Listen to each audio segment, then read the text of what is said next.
June 10th day. Members of council, you have an agenda before you. Is there any additions from administration? Okay. See none. Any questions, council? Okay. Just one comment. 4.1, the presentation from the TLC. Mr. Richer is not quite here yet. He is currently presenting at the Spruce Grove Council, so he'll be here ASAP. So we'll move on. We'll skip that until he arrives, and we'll just jump back into agenda to 4.1. Okay, with that, can I have a motion, Councillor Laurie, please? Thank you, Your Worship. I'll move that Council adopt the June 10, 2019 regular Council meeting agenda as presented. Okay, thank you. I'll call the question. All in favor? That is carried. Moving on to public input session. This is a time that we allow residents to address council on anything that's not on the current agenda. So we allow 5 minutes for each resident, up to 15 minutes. Is there somebody in council that would like to? Yes. Thank you. Yeah, just please, Bobby, if you can just sign in your. Okay, can you just sign in, please? Okay, and if you can introduce yourself to council before you start, please. And again, this is anything that's not on the current agenda.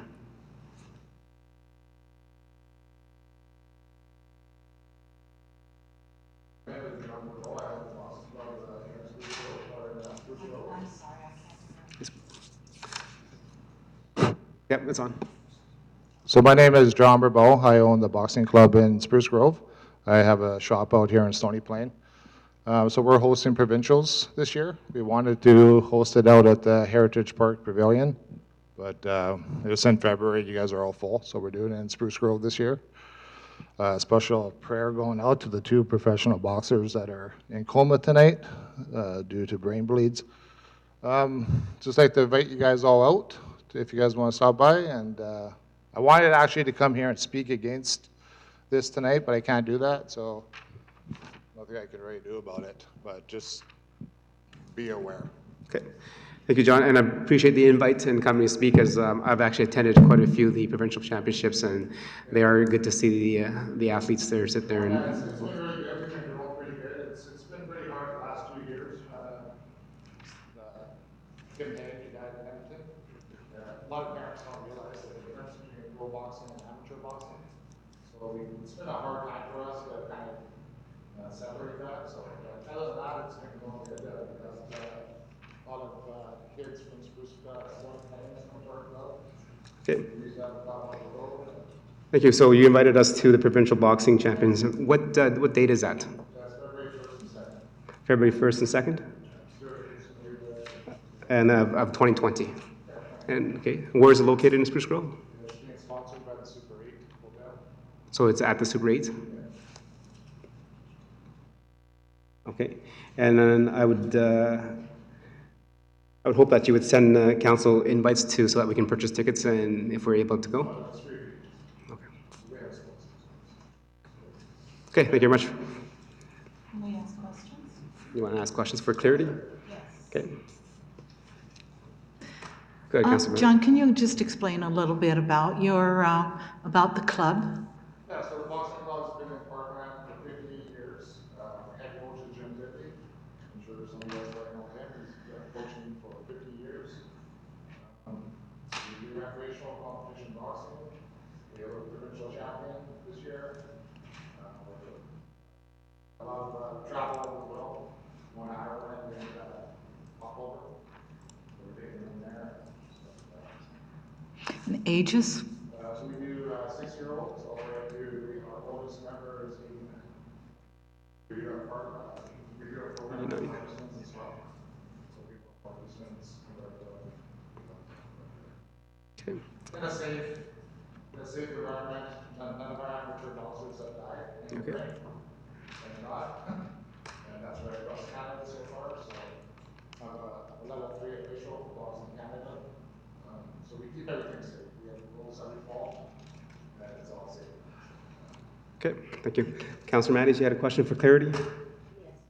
Question, you had mentioned there's a difference between your professional and your amateur boxing. Can you please just describe what the difference is in your opinion?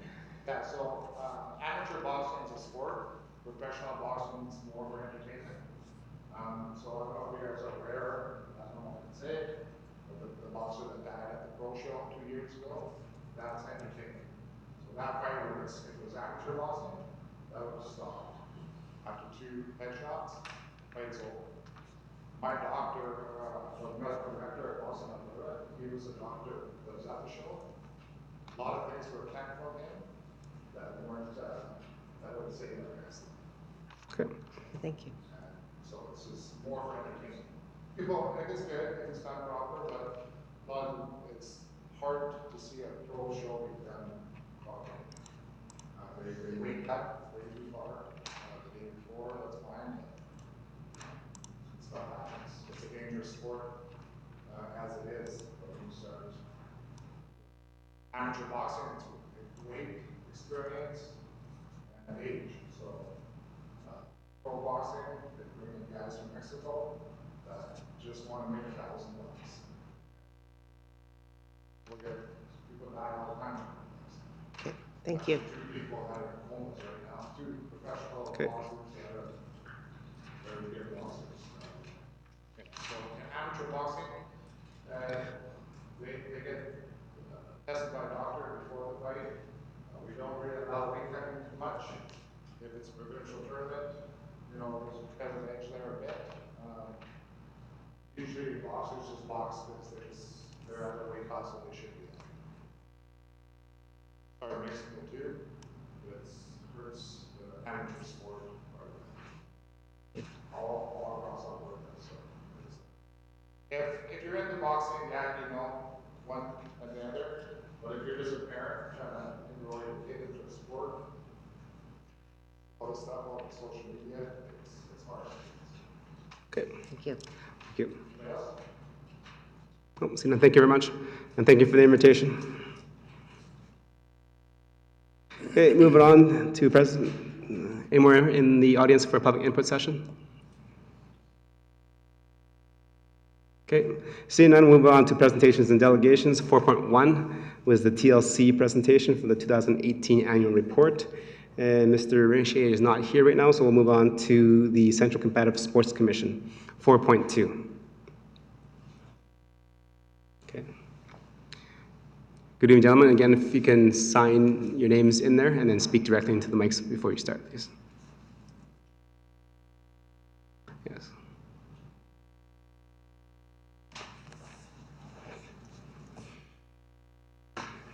Okay.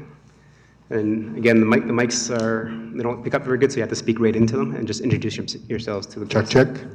Sounds good. Yes. Okay, my name is Rick Van Hemmen. I'm here in my capacity as chair of the Central Combative Sports Commission. I'm here with Michael Shuchuk with the Town of Penhold, the multiplex manager, who is our primary liaison with the Town of Penhold.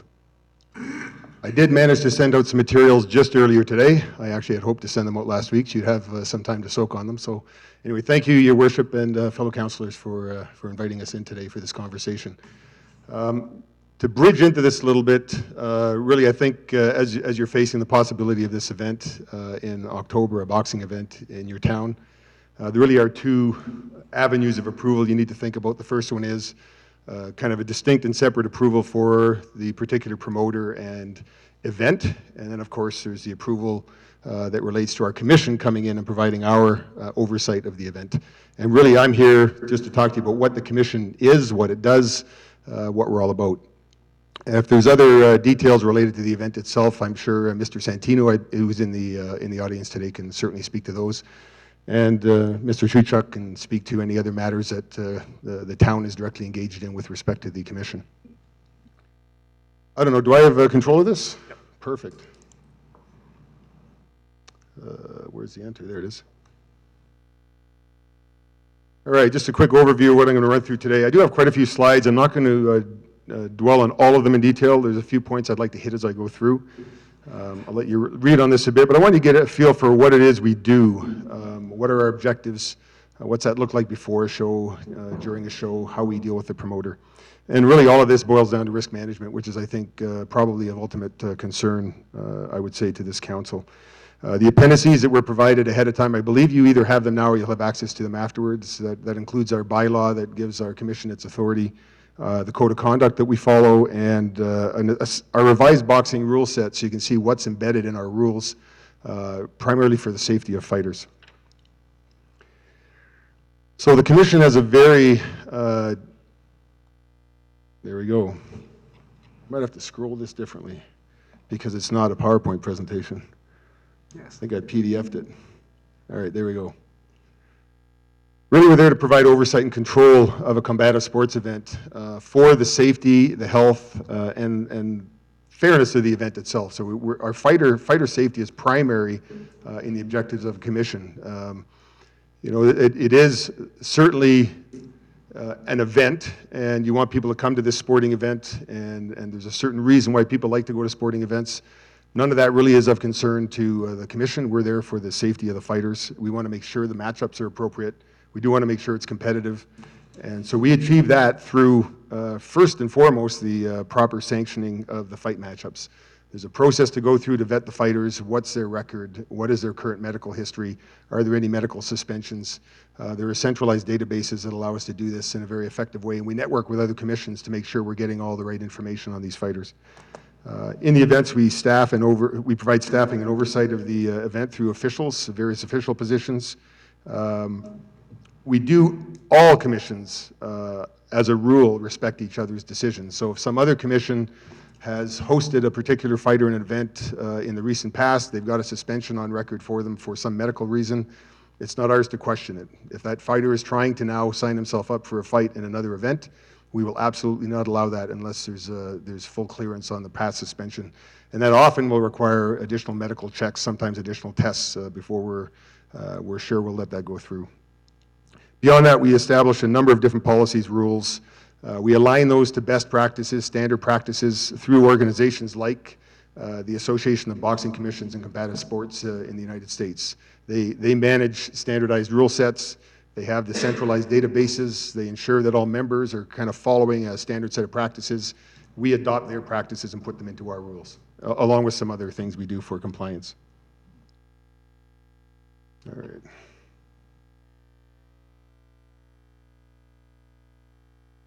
So the authorities of the commission, they are established by the town of Penhold.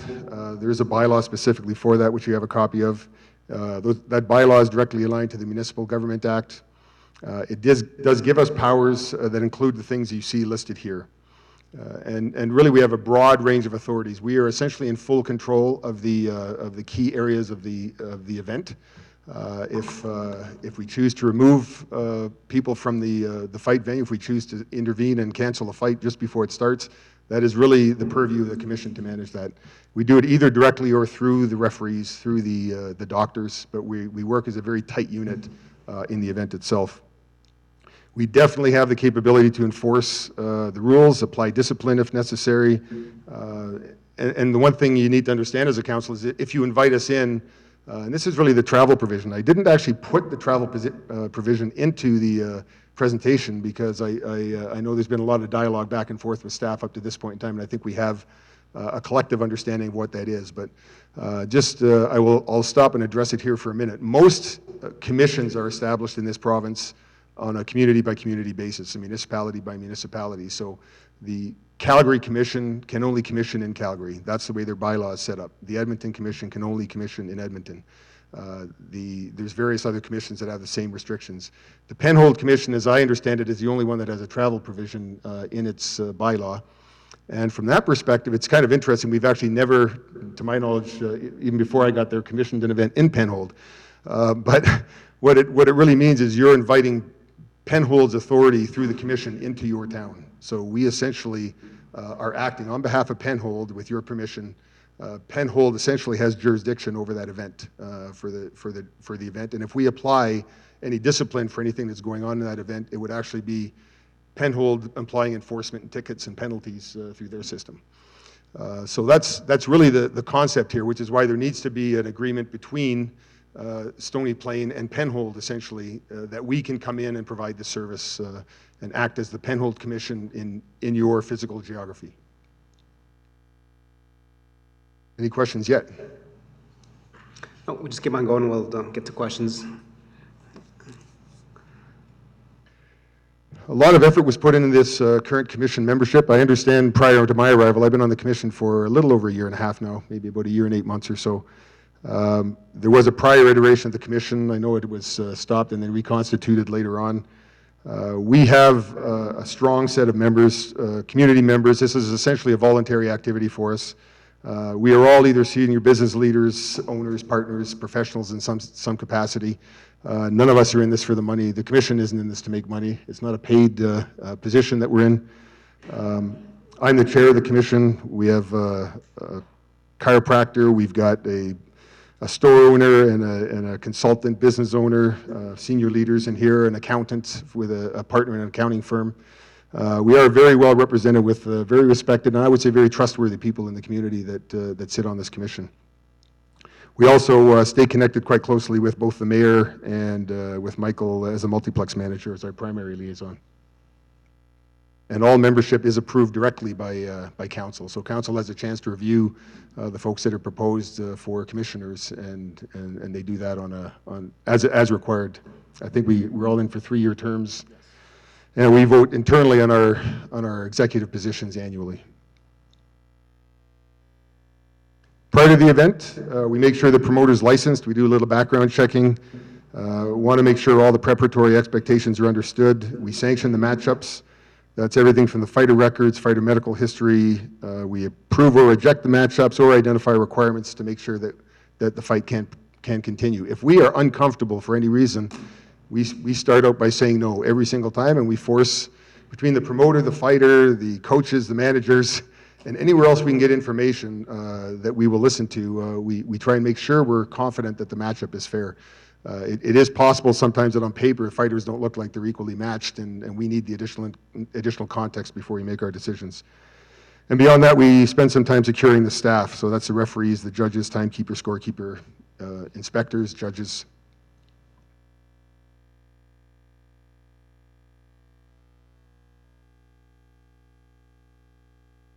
I'll let you read through this. Again, I've talked about some of this stuff already. We have a very active role in this commission. It is possible for a commission to set up entirely as a governance commission and just sit back and set up the framework and then hire everybody to do all the activities. I will say that that is exactly the approach that the Edmonton Commission used to take. From my perspective, from what I've seen with fight commissions, the best practice is you absolutely take care of the governance issues, but you need to be in there a little more closely to make sure you're providing proper oversight of the people you're hiring and putting in place to officiate the events. So it starts at the weigh-in. It goes through all these things you see listed here. In addition, what I hadn't listed here is there is also a post-fight medical checkup immediately after the fight. So we check the fighters the day before at the weigh-in. We have a chance to see them again the day of the event, and we check them immediately afterwards, and we apply appropriate suspensions. Every fighter after a fight gets a mandatory 14-day suspension for rest. If there's any additional damage from a technical knockout or a knockout or a physical injury of some sort, then those suspensions can be 30 days, 60 days, or indefinite at our discretion until we have some sort of further deep proof of medical clearance for future fights. And there's some subtle things like overseeing the payment of fighters. It's kind of a piece of the role that's less related to safety and more just about the fairness of the event.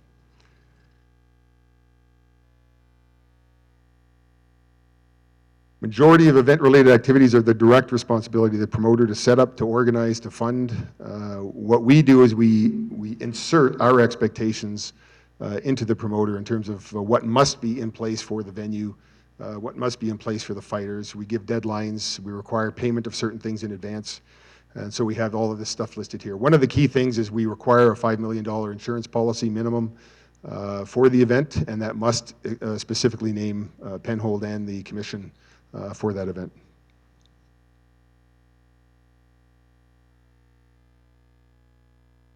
Risk management, really that's just, I describe this as a series of layers of protection that you would get in this type of sport. It starts with who you select as commissioners, what kind of code of conduct, what kind of ethics do you have as a commission. Are you using centralized, available databases used in the sport that have all this information we need on their history and on their medical records? So we can do all the appropriate clearance. We use best practices and support across commissions. So as a relatively new commission, we've been leveraging a lot into the Calgary Commission, who's got a lot of experience. And they were actually directly mentoring us so that we can actually get our independent ABC membership at this coming conference next month. Definitely have to make sure the officials are qualified, medical emergency response staff and ambulance and everything are on site before any events start. Strong enforcement of rules. And, you know, quite frankly, again, I said this earlier, it's always important to maintain that philosophy, and we do this as a commission, where if there's uncertainty, we err on the side of the fighters. We're not here to create the fun, we're not here to create the excitement. It's not up to us to say this fight must happen. It's up to us to say this fight is a fair matchup and it should be safe if it's appropriately officiated. And I've certainly had in my time with the commission, we've commissioned events down in Sutton at Grey Eagle, several events at River Cree. We've done events in Red Deer, and you know there's always those in the crowd that hate it when the fights get stopped early in their minds. I say that in quotations. But quite frankly, we had a couple of what some of the crowd thought were quick stoppages at the last event, and they were just spot on the money. You know, our referees are top-notch refs that we bring in, and they know when to intervene, that we don't want fighters taking damage once they've been injured. And quite frankly, I think we've been running fairly tight events. So I'll leave it there at this point in time. Again, there is the other reference document. You can see what our rule sets look like, our bylaw, our code of conduct, and I certainly encourage you to read that through and feedback any information to us if you need more from us. Okay. Thank you very much for your presentation, Rick. So I think Rick mentioned a couple times about a document that was sent out earlier today. Is that available for council? Your Worship, I'm not sure which one. I know we've included some of the stuff that was referenced was included in your council package. I think in the business item. I don't believe the other document that was, I'm presuming, the one that was presented up on the screen. Okay, that was the combative sports bylaw from the town of Penhold. So it's the bylaw. I can leave this down here too, code of conduct, and just an example of rules. We have rules for MMA, we've got rules for kickboxing, but this happens to be the recently revised boxing set that hasn't quite been approved yet at the commission. There's been a number of updates I just went through myself. So it's not a perfectly clean document, but it is going to be approved at our next meeting. And I can leave these with you. I can leave these copies with you, but you have an electronic copy through this. Yeah. So they are available to you. Okay. Thank you. Members of council, any questions and comments regarding the presentation? Councillor Bennett? I'm just really curious about the town of Penhold and how they got involved in doing this. That makes sense? Like, That is a great question for That forms Michael. the commission and yeah. My predecessor, before I got to Penhold, was a big MMA and boxing fan. And when he was there, he realized that all the commissions were situated only in their communities. Calgary could only do Calgary, Edmonton could only do Edmonton, Grand Prairie, Cold Lake, all that. He knew there was a need for some kind of entertainment, some kind of fights in Red Deer, and Red Deer wouldn't build a commission at that time. They were hoping that the province would end up doing it. So my predecessor pulled through a bylaw and got it all together that our commission could travel so that we could satisfy the need of Red Deer and Central Alberta. When I got there, the commission was only doing Red Deer, and we had a few commission members change, and our commission members, I feel, have stepped up and increased the level of oversight so much that other areas like Sutna and Grey Eagle and River Cree have taken it upon them to try and bring our commission in to these venues because they know they put on a safe show, not a quality show, but a safe show. And Mr. Mayor, does the town of Penhold, I believe it's still town of Penhold, receive any compensation from these traveling shows or from the events themselves? We do. All the promoters have to, before they even start talking to the commission, they have to pay a non-refundable, I don't want to say deposit because it's administrative fee that comes through us.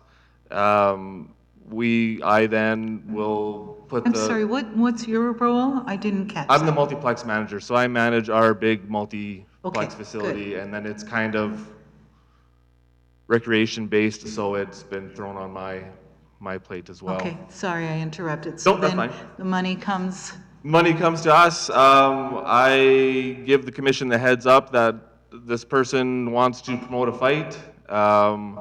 They then step in and take over and look at their different qualities, number of fights, location, safety, policing, first aid, all that kind of stuff. And if the commission doesn't feel right about the event, then it's canceled and the promoter doesn't get his deposit or administrative fee back. So the promoter has to have all their I's dotted and T's crossed before they even come to us. And I usually try and tell them that. I think it's safe to say that most municipalities that would set up their own commission are doing it because if they want to have combative sports events, they want to make sure they're done safely, but there is a revenue side attached if you can actually have the events in your community. And that's not up to the commission to be too concerned about, but definitely there is a potential financial boon to communities that take on their own commission and plan to host many, many different events. We know that a lot of smaller communities do have a lot of good combative sports clubs, whether it's boxing, MMA, various other ones, and want to hold events in various locations. They don't all want to go to the big cities and sometimes pay more money for those events. So, it is important, I think, that we're filling a bit of a void with this particular commission that we can hit the smaller communities. But, there is more, it really is a pretty nominal fee that Penhold takes on in terms of that license. And there is a commission fee as well that we charge the promoter, and that's really so that we can make sure we're keeping up our competency. We're looking now at setting up specific workshops and training for inspectors so that we can increase our pool of people that are qualified to do these events. So those are the types of things we do, but it's not a money-making event for us. It's really something that the municipalities that set these up would consider. so just, Mr. Mayor, what I'm wondering, and I don't think it's quite been answered, is will the town of Penhold benefit financially from the event here in Stony Plain? Not really, no.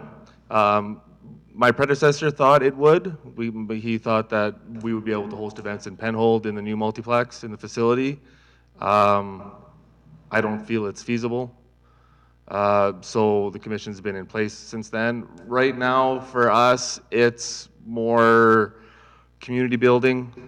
People want to put on these fights, and some people want to watch them. Others don't have any interest.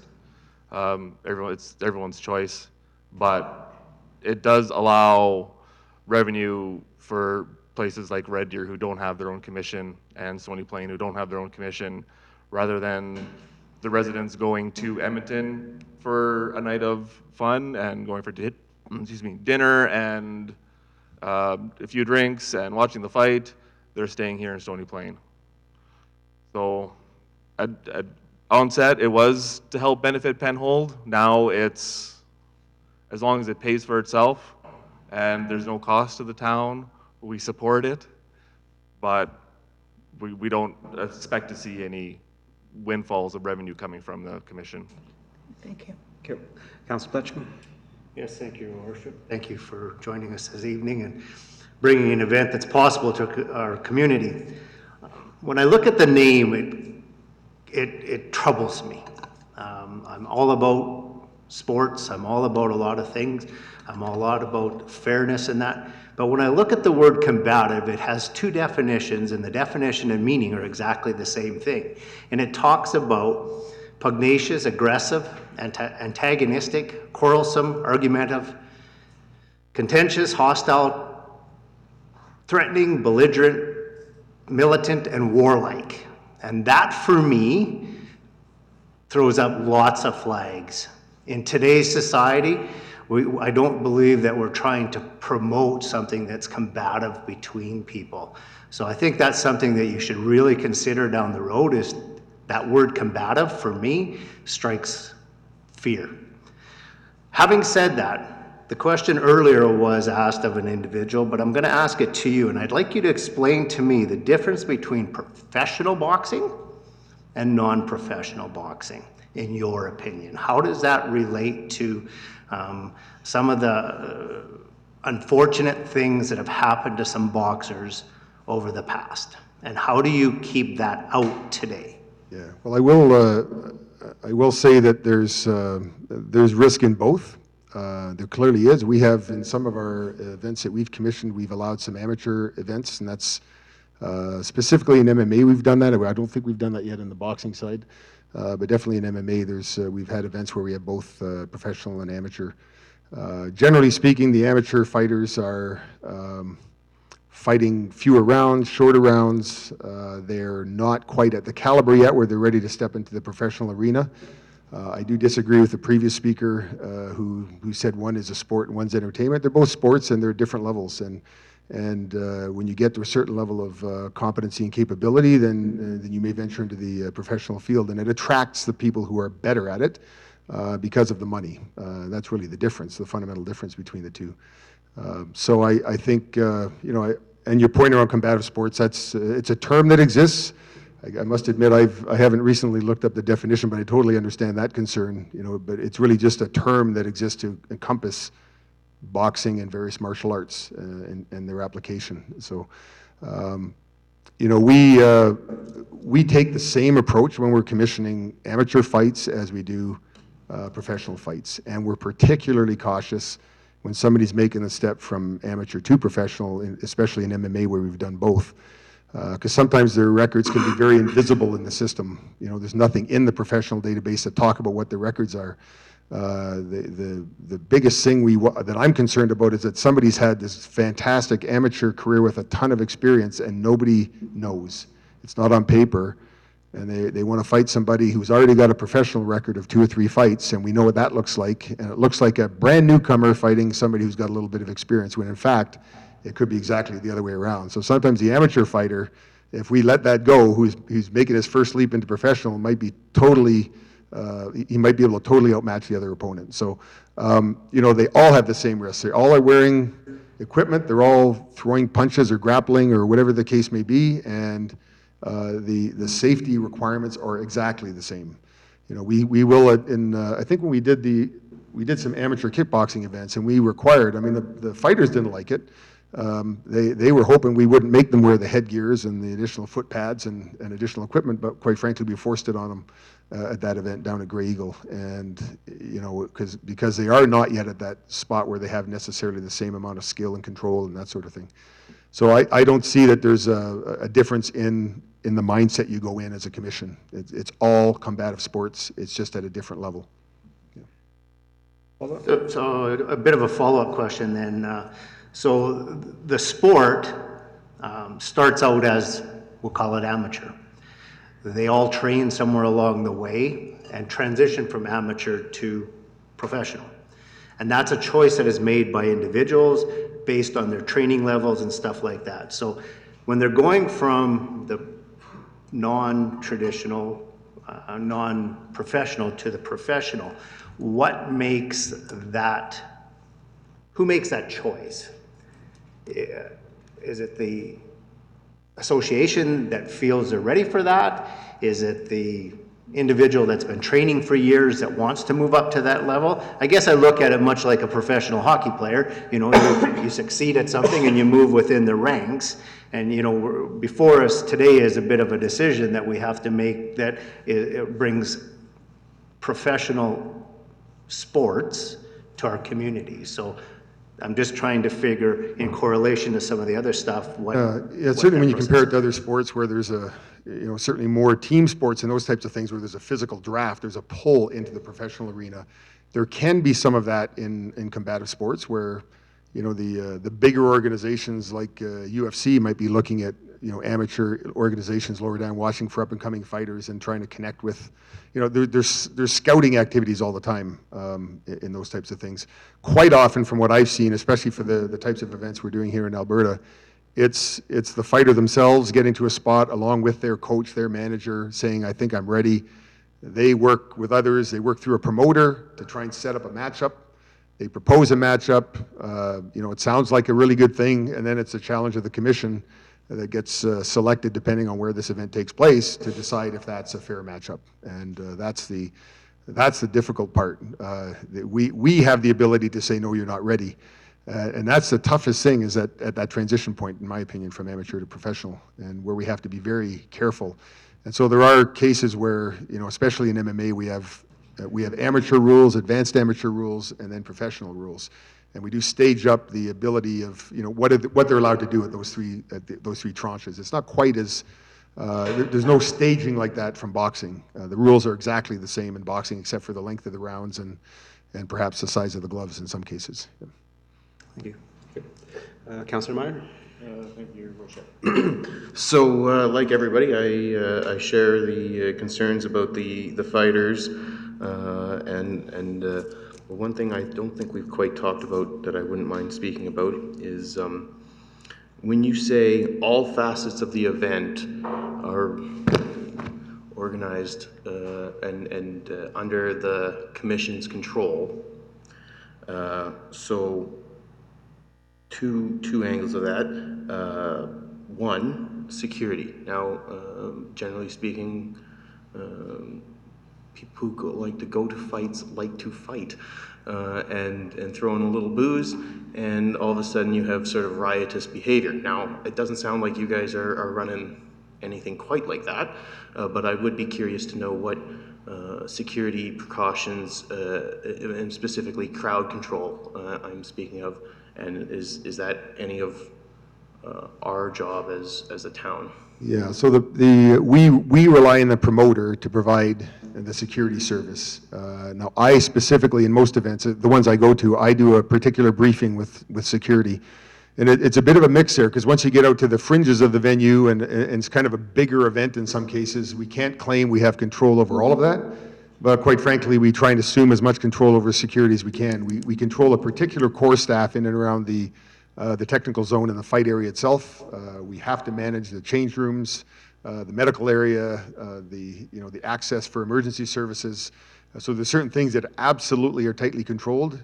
The first message I give security is, if we need you, you're reporting to us. It doesn't matter that the promoter is paying your paycheck, or it's happening otherwise through an agreement with yourselves and the promoter and the venue around who's paying. The bottom line is we will assume control over the security that's there. Direct control and a bit of extended control, direct control around the event area itself, and the fight event area, and I would say extended control through the rest of the event, so that if something happens, we will ask for assistance. There's lots of other little things that we require. We do not let them put out glassware on the tables. We don't let them put unopened bottles of drinks. Those make horrible projectiles. Quite frankly, most of the events I've been to have been quite well controlled. It's drawing a good crowd. Sometimes the pricing, sometimes we'll do that for you. You price your tickets just perfectly that it doesn't get everybody in there that just intends to get totally drunk and find a fight. So I've only seen a couple small scuffles occur in the events that I've been in. It's been well managed by security. We try and make sure there's no projectiles there that are going to hurt anybody engaged in the event. But it's always a concern. And we also try and push this. We set some expectations for the promoter, one of which is when we want the last fight of the evening to start no later than, because there's nothing worse than an event that's going to go right through till 1, 2, 3 o'clock in the morning with the drinking continuing and continuing and continuing. Right. So we will set some expectations, and if for whatever reason things don't go smoothly in the event, there needs to be a discussion. Then the promoter will discuss with us whether or not we are going to drop the hammer and cancel the last couple of fights, which is never a good idea, especially since it's typically the main events, or how we're going to manage it if it's going to have to go a little bit later than that. So these are very open discussions we have with the promoter, and we have some pretty tight expectations. Yeah. Okay, and then just on another vein, have the fighters been determined for this event? I believe there is already a matchup. I don't think we've got the full matchup yet. Normally that goes through a couple other folks in the commission, but Lino might be able to say if he's got all the matchup into our folks on the commission that look at it. I know a couple of the fights in particular because they're the ones that are drawing the attention. You know, there's some WBO titles on the line here. You know, he is engaged with RJJ and UFC Fight Pass, so it's got some level of publicity that we don't typically see at some of the events we're commissioning. So there can be some big fights, but we wouldn't expect the preliminary matchups necessarily to be in front of us any sooner than a couple of months in advance, or even less than that sometimes. It doesn't take us that long to do the screening, and it's not our problem if they make the matchups too late and we don't like what we see. It's just not going to happen. Okay, and then my final question, if I could. So why Stony Plain? That would be a question for the promoter. We go where we're asked. All right. Sure, why don't you just come up part of the presentation there? Hello. Worship. Okay, so, hello. Okay, I'm not used to the microphone. Okay, where to start? John mentioned that his club's been in Spruce Grove, Parkland County for 58 years. My father was a part of this community since 1968. Rolling Hills up the 5th Meridian. My dad built that with Bill Zudakow. My mom was a janitor at Muir Lake School for 10 years. We moved by Rich Valley, but Stony Plain's always been kind of like our central hub. My uncle Casey Gagne grew up here. The Howards, like this is, to us, growing up, this was our home, right? We're not really city folk. My grandma lived on the West End, but we'd always come to Stony Plain and hang out at Uncle Casey's house, being kids, and the BMX track by the train tracks. So we wanted to bring the fight to, well, how it all started was Roy Jones approached the casino, right?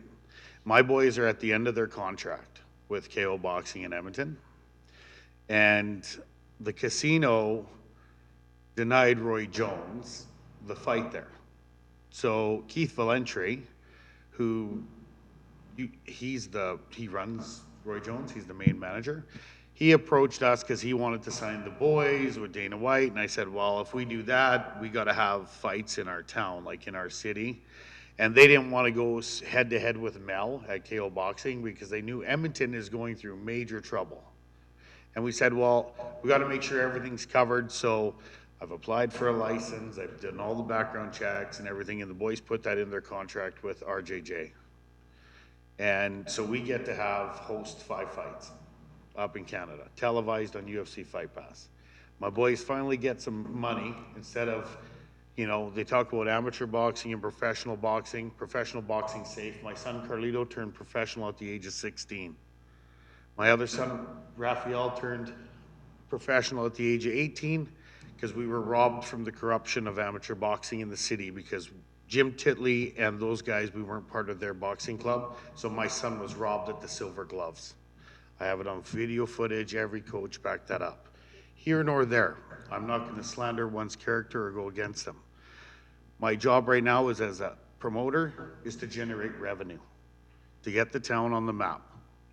The UFC has also going to do a 30-minute embedded series on the town, nothing to do with me or my boys. It's all about you guys. How you present the town would be hopefully good if it all comes down to it. And then there's 2 30-minute segments, you know, on the boys later on. We're still early into this. So, you know, we come out here because the venue is good, and you know what, why can't we bring a show like that out here? I'm not embarrassed of this place. I'm not, you know, and about the fight card, not only does it go through these gentlemen, but the fight card is already done, and it gets processed through Nevada State Athletic Commission. That's the big guys.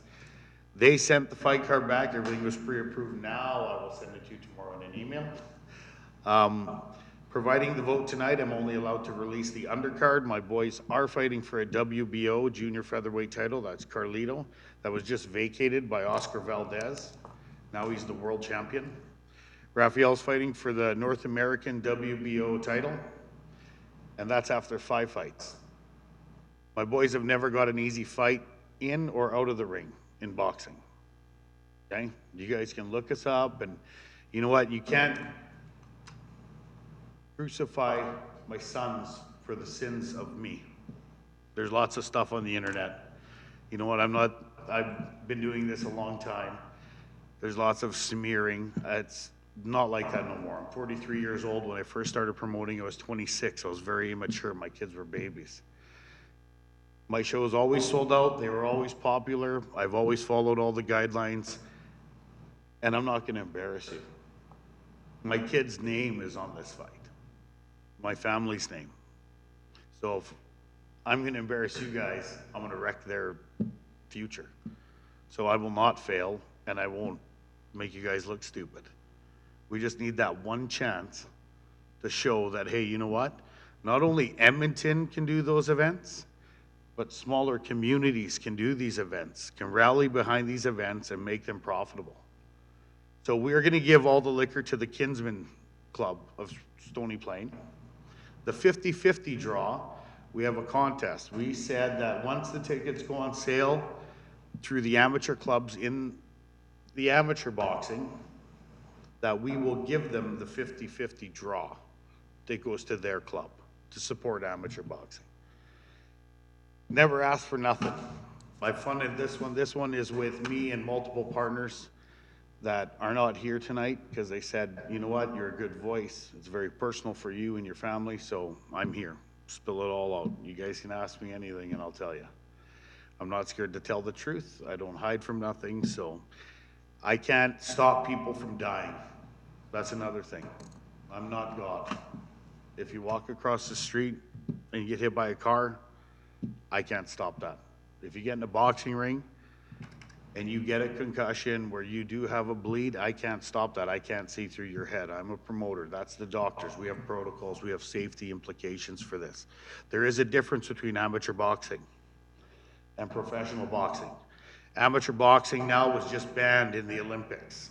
It is now governed by the Volleyball Association, by the Volleyball Council, because the council that was governing boxing is corrupt. And you can look that up. That's actual document fact on ESPN.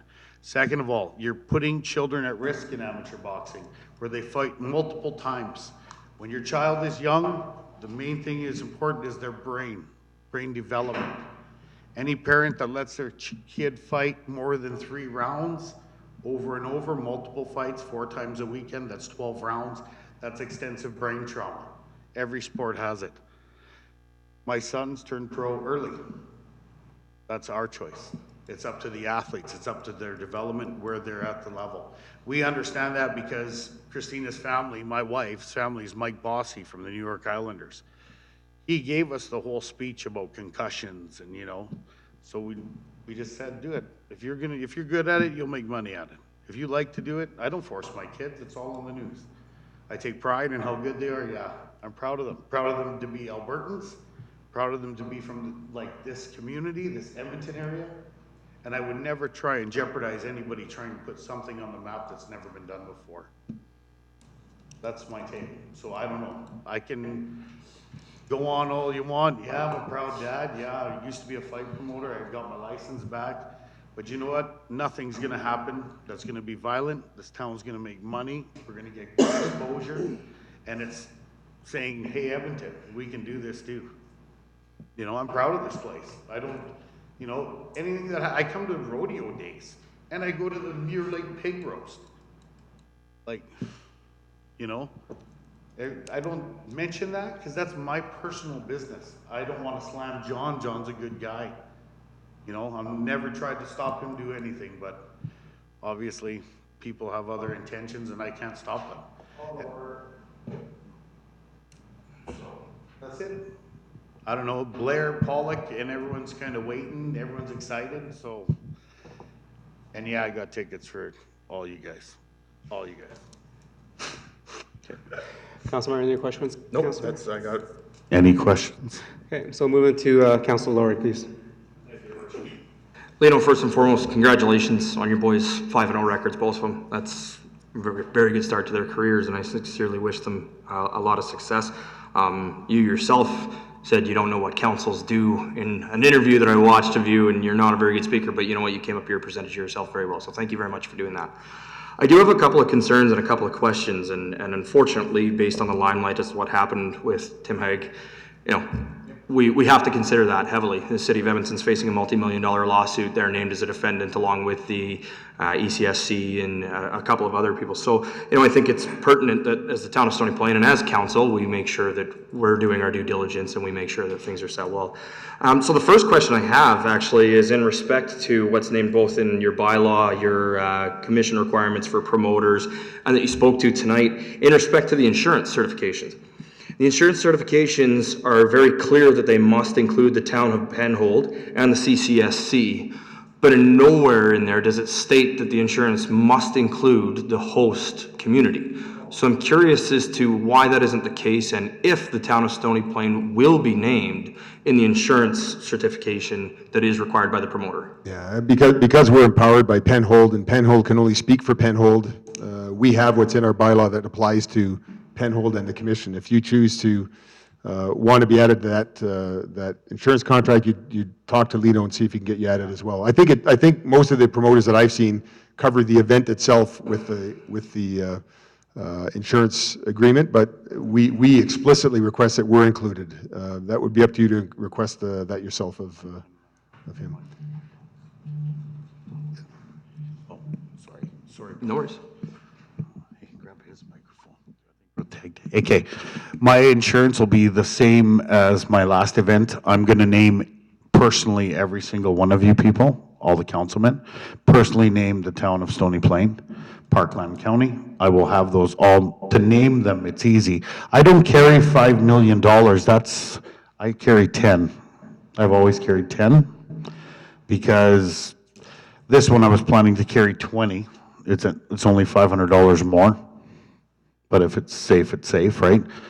And it's for the athletes and it's for the governing bodies, because what's really heavy is the bleachers we're bringing in, their insurance policy. I have to name everybody. So that's why we started planning this early, right? Because there's a list, like everyone doesn't see that, like all the paperwork. On a pro show, there's a list of insurances. So, and like the Kinsman doing the liquor, I got to put like their main directors, everybody has to be listed on this policy. So let's say you come to the show, Justin, and let's just say you trip, and then somebody else trips and they sue, and then they sue everyone. Well, everybody's listed personally to be covered. So I don't just list the commission, I list you guys personally on there.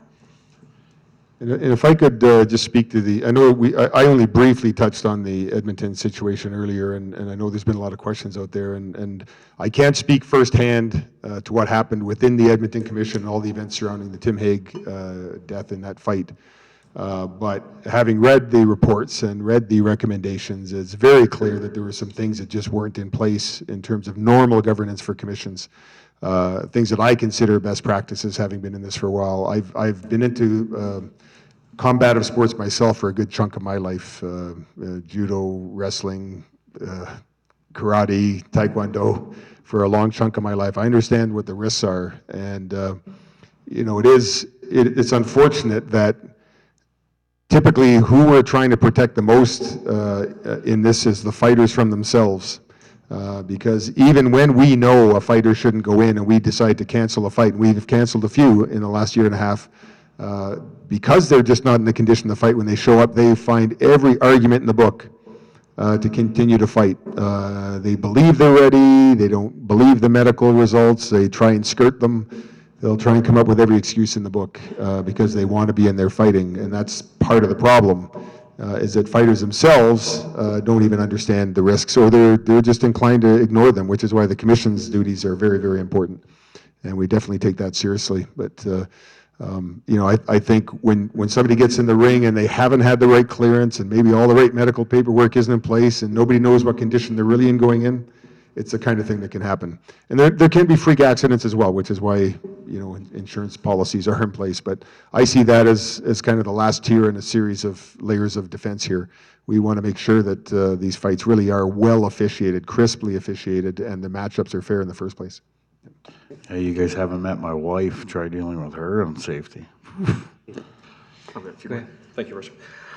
So you talk a little bit about it. I've reviewed through the Association of Boxing Commissions and Combative Sports the various, I call them medical regulations, because each and every commission is able to set essentially their own medical conditions that they have for that. Unfortunately, on the CCSC website, I wasn't able to find the specific policies. I think you said you have a copy of that for us tonight, so I do look forward to reviewing that. There's one thing in particular that stands out to me as I was reviewing the CCSC, and it's from your meeting minutes from October 8th of 2018, and a comment that states, need to work on doctor relationship.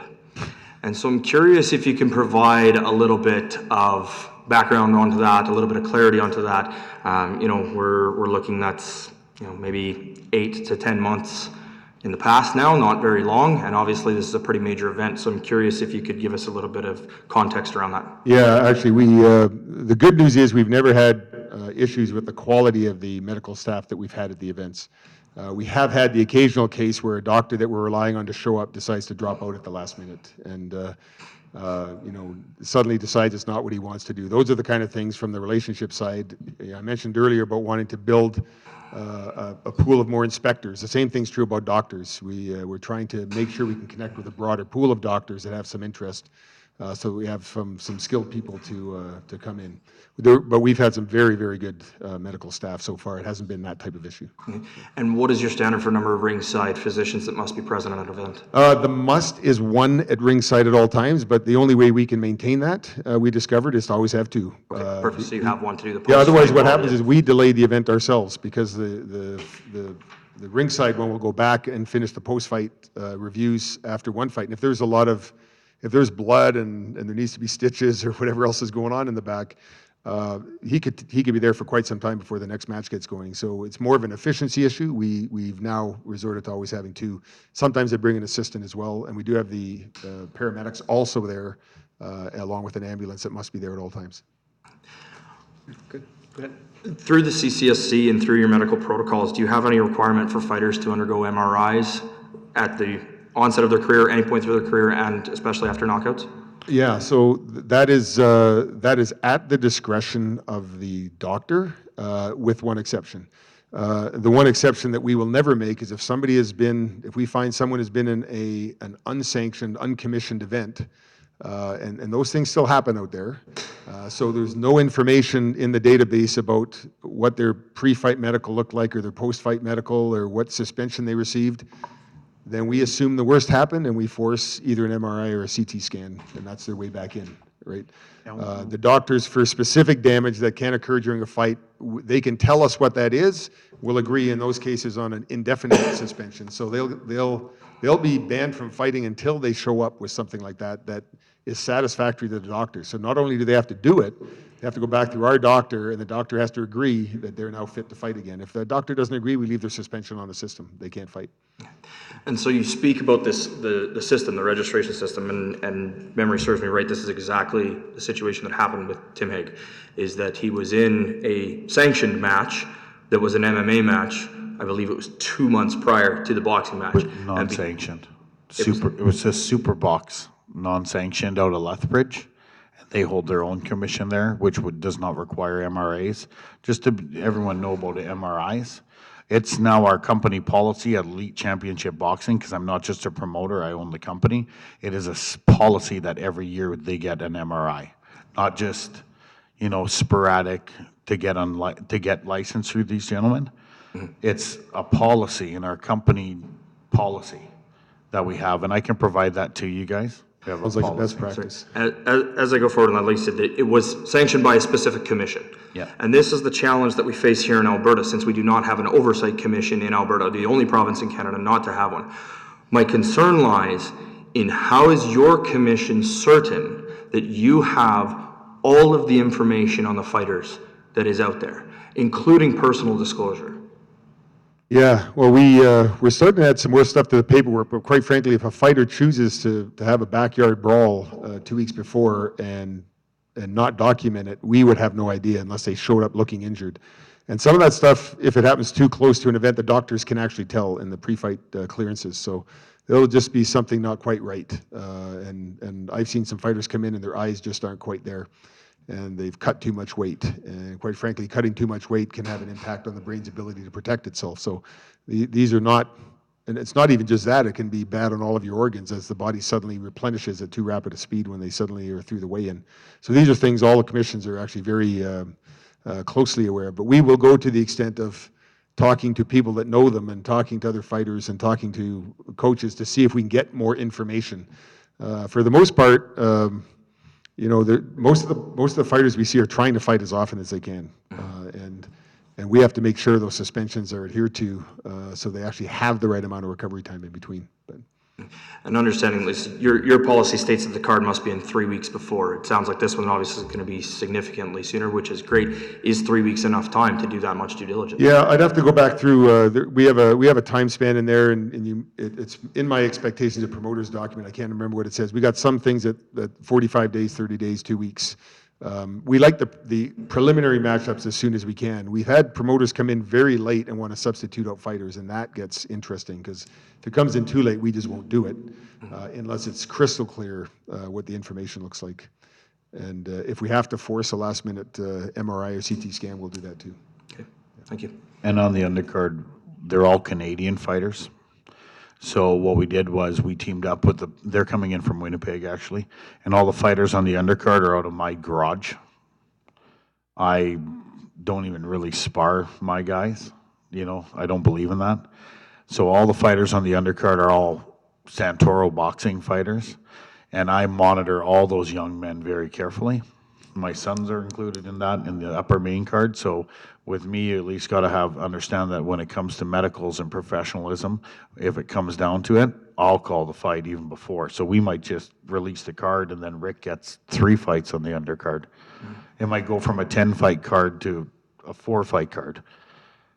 But, you know, that's the dad in me coming out for all my guys. Like, I don't trust any other gyms in the city to give me fighters, because I've been to all of them and I've seen how they train their guys and I've seen all the hard sparring. You know, you can't, if you take a guy to a gym, you don't learn nothing if you're just getting beat up, and I don't believe in that system. You know, that's not for me. And we've been coupled by Global News, and, you know, we bring younger kids to our gym because in our garage, because if you were to go, right? If you were honestly to go to these gyms and see how these guys train their fight, it's like a meat market. That's why we left amateur boxing, and all my fighters have no amateur boxing fights, but they have been training with me for 2 years. They're at a skill level beyond amateur boxing, and that's why Winnipeg, the club in Winnipeg that have converted all their amateur boxers now, they know the caliber that I bring to the table. I don't just bring kids in for $60, put headgear on them and let them fight, because that's not boxing. My kids, if you watch the caliber of my sons, when they move online, they don't get hit much. That's how boxing is. If you watch amateur boxing, it's a slugfest. I don't believe in that. They're not learning nothing. You can't learn from people that have never been in there, have never experienced it. It's too hard. So on our fight cards, you'll see real caliber boxing, not swing fest, not meat market fights, clean, controlled fights. And that's why we've teamed up with RJJ Promotions, because of the caliber of training we bring. You know, you don't just get his name in the UFC tied up for a phone call or a contract. You know, they've been involved with us now for a year. We've been talking back and forth. So, you know, I can only produce athletes.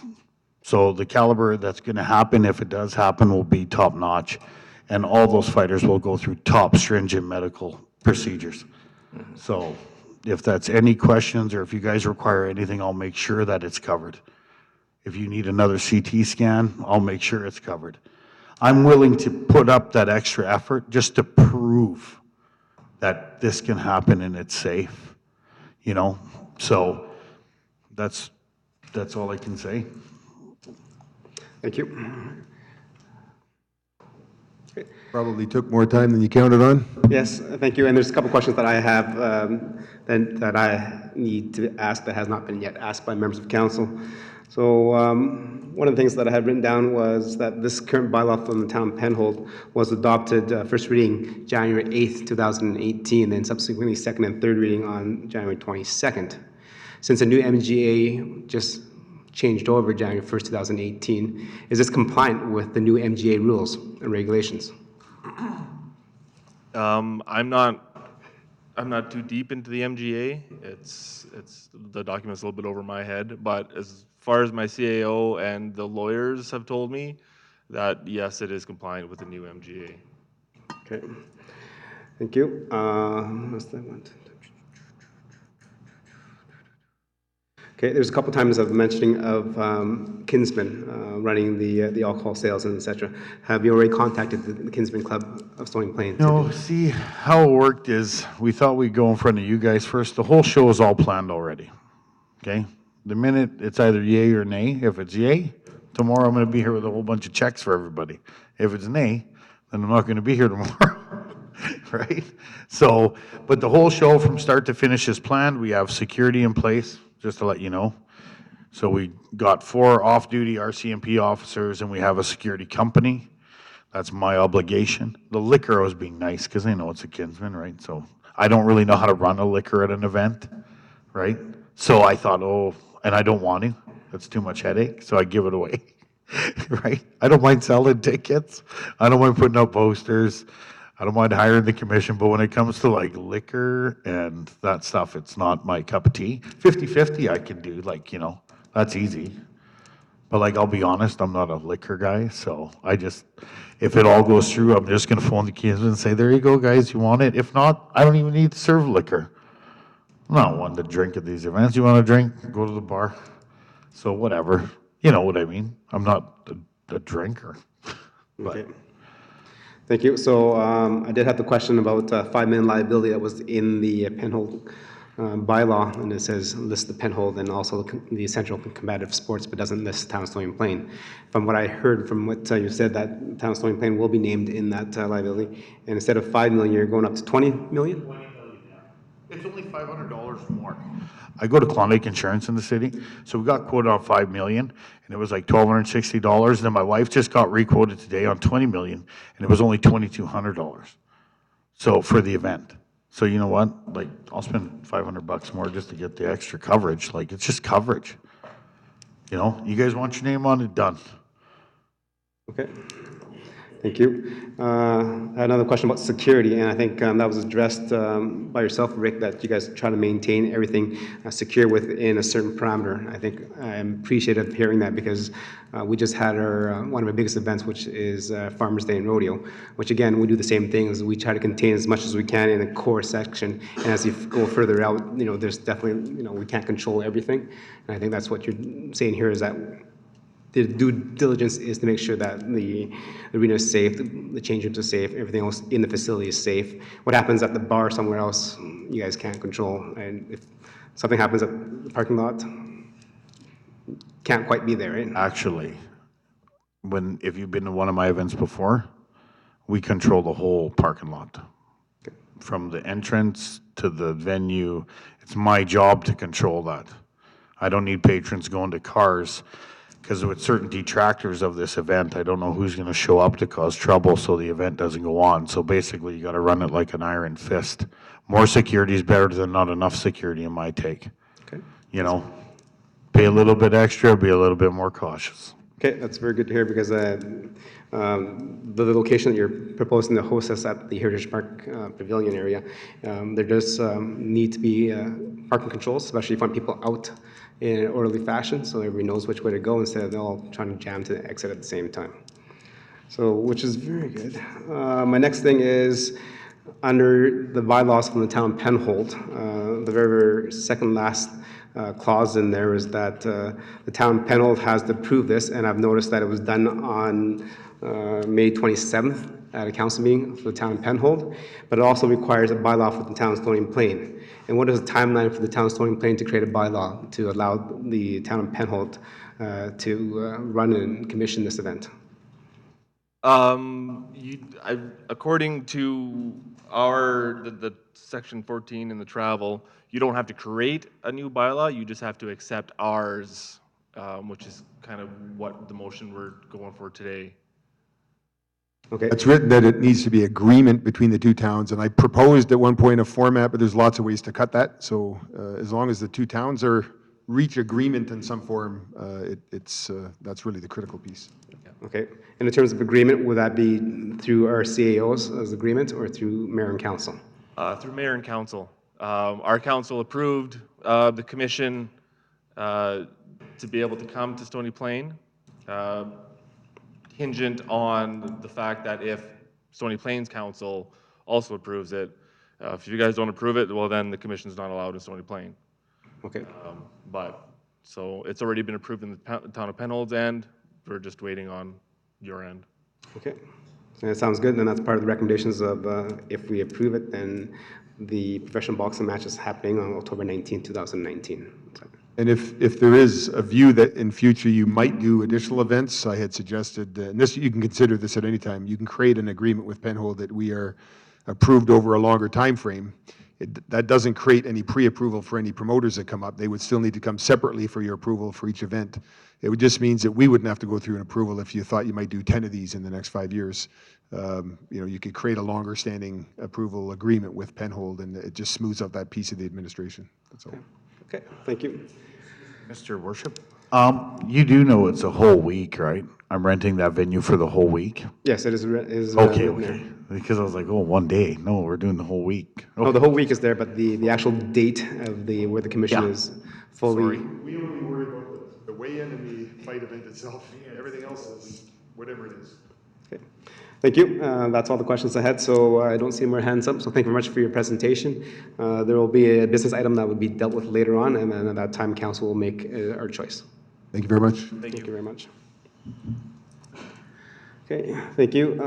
Ladies and gentlemen, we're finished with that, 4.2, and it's 7:15, so let's call a 5-minute recess, and we'll come back and we'll resume our presentations with the Trans-Alp Tri-Leisure Center.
council managed to come back, and we'll get started. But thank you for taking the time, Mr. Richer, to come and present to us. I know Spruce Grove can be long-winded, so that's probably why you were late, and we don't hold that against you at all.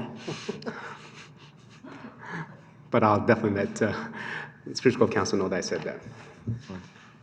Good evening, Your Worship, members of council. It's my pleasure to be here this evening to bring you an update on the 2018 annual report from the Tri-Leisure Centre, and joined today by our Vice Chair, Mr. Lonnie Stewartson, who's also one of the public members from the town of Stony Plain.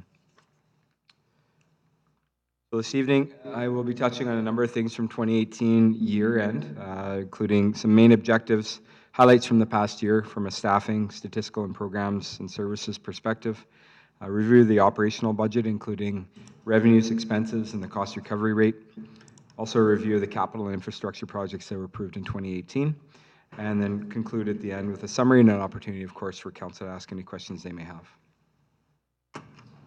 2018, there was 3 overarching main objectives that the board had approved.